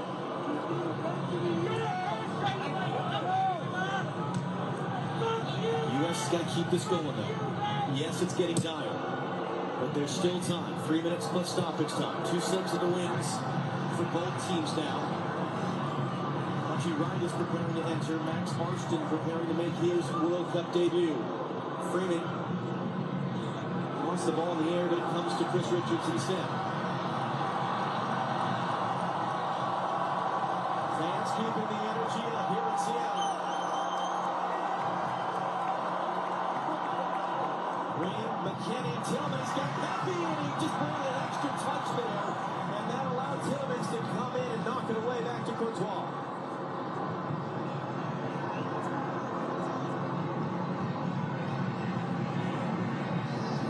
Down to 2 minutes plus stoppage time. Courtois high as far as he can put it. This comes out for a goal kick. Now here come the subs. 2 for each team. Trossard will come off for Salmakers. Teammate of Christian Pulisic's AC Milan. So Witzel will take the field at his 4th World Cup. Nicolas Rescott had his number put up.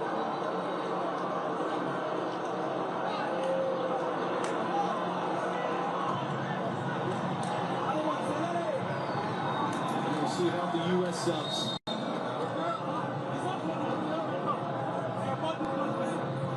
You can hear the 4th official there. Here, Nacho Gabon saying your board is not ready. You can't come on yet. U.S. bench is annoyed at that. Good pressure by Tillman, but it bounces out for a Belgian throw. 1 minute plus stoppage time to go. And still, the U.S. bench just kind of bewildered that they're not being allowed to make their substitutions. Who's going to settle that in front of Salamakers and play for Alex Freeman. Freeman trying to come back to the near side. Tillman. Anthony Robinson, can he get there? Robinson gets the cross in, overheaded for Valley, and down on the back post.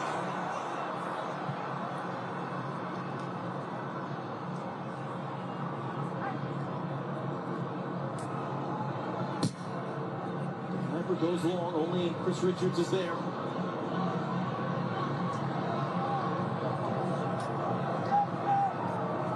Next board to go up won't be the U.S. subs, it'll be how much stoppage time we play here in Seattle.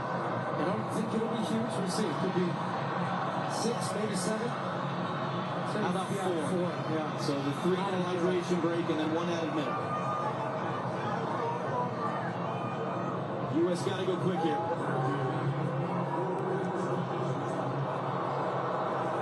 The fans reacting to a lower number than they were hoping for. Get ready for it.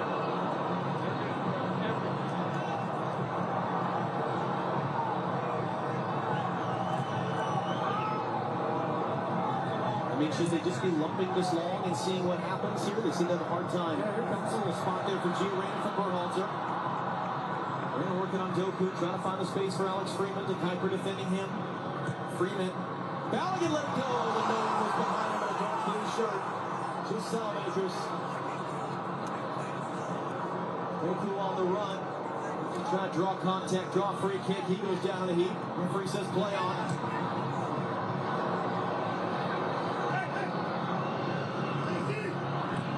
Freeman, good tackle to win the ball back on Salamakers.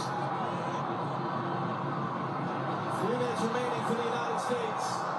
This wonderful journey that began a little over 3 weeks ago in Los Angeles. Robinson clipping it up, too tall for Belgium. Robinson trying to get there, wings the header across to Gio Reyna. Trying to settle it for Berhalter. Doku beat him to it. Doku brings it down again. He's just going to draw the foul on the free kick. Yeah, that play is just even another little example of the class and quality. And we're going to get the subs now. The Belgium are back. We're bringing on a guy that's worth over $100 million. And Doku off the bench as a second half replacement in a game like this. He's pulling balls out of the air, full control, great awareness, wins a free kick. He's been lively. I know.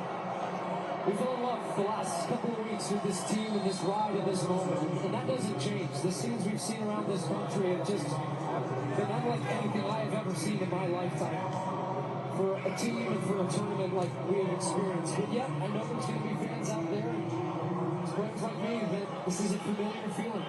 Come up against the big boys from Europe in the round of 16, and it ends the way it did 4 years ago. Well, don't concede another. Lukaku on the loose ball scores.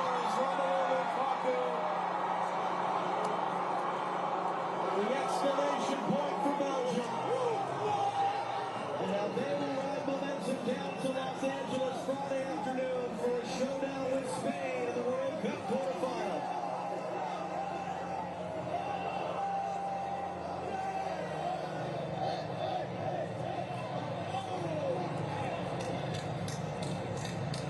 Belgium have just played a top-level game. They capitalize on the mistakes that the U.S. have made, but yet they've shown quality when they needed to. And there's a reason before the game we talked about this Belgian team. It wasn't going to be easy, but they also have guys waiting in the wings that can do this.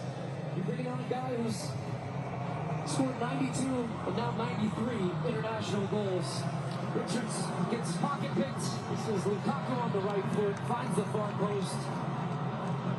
And the exclamation point for the performance in the night, and so much conversation coming into this game. And the U.S. hoping they could do something special, but instead it has been the Belgians that have spoiled the party with a really professional performance. And just a reminder that at this level, if you're the United States, you cannot play the way they have and make the mistakes they've had and expect to advance against a team like this. Well, listen, before the final whistle, if you've enjoyed this run, it doesn't have to stop now. We've got an incredible quarterfinal round coming, some marvelous games on the way. If you've enjoyed what you're seeing, Go support your local team. This doesn't have to be the last soccer you want for the next 4 years. It's a beautiful sport. We give our lives to it for a very good reason. And we have so enjoyed the support the U.S. has received. And we are incredibly excited for the final 2 weeks of this tournament. The final 2 weeks, which will not include the men of the United States. Belgium, a concern about an injury, but one of their legends scores their third consecutive game. And they set up a quarterfinal with Spain Friday afternoon in Los Angeles.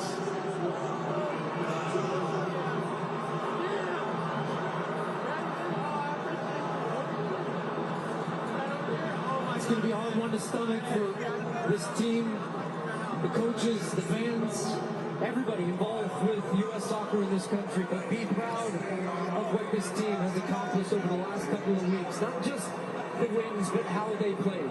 The future of the sport for American soccer is very bright. This is very much a team that's on the ascendancy. Tough night tonight, but it doesn't end here. Absolutely, and an incredible final 2 weeks of the tournament to come. Rebecca Lowe, down to you as it finishes here in Seattle. Belgium 4, the United States 1.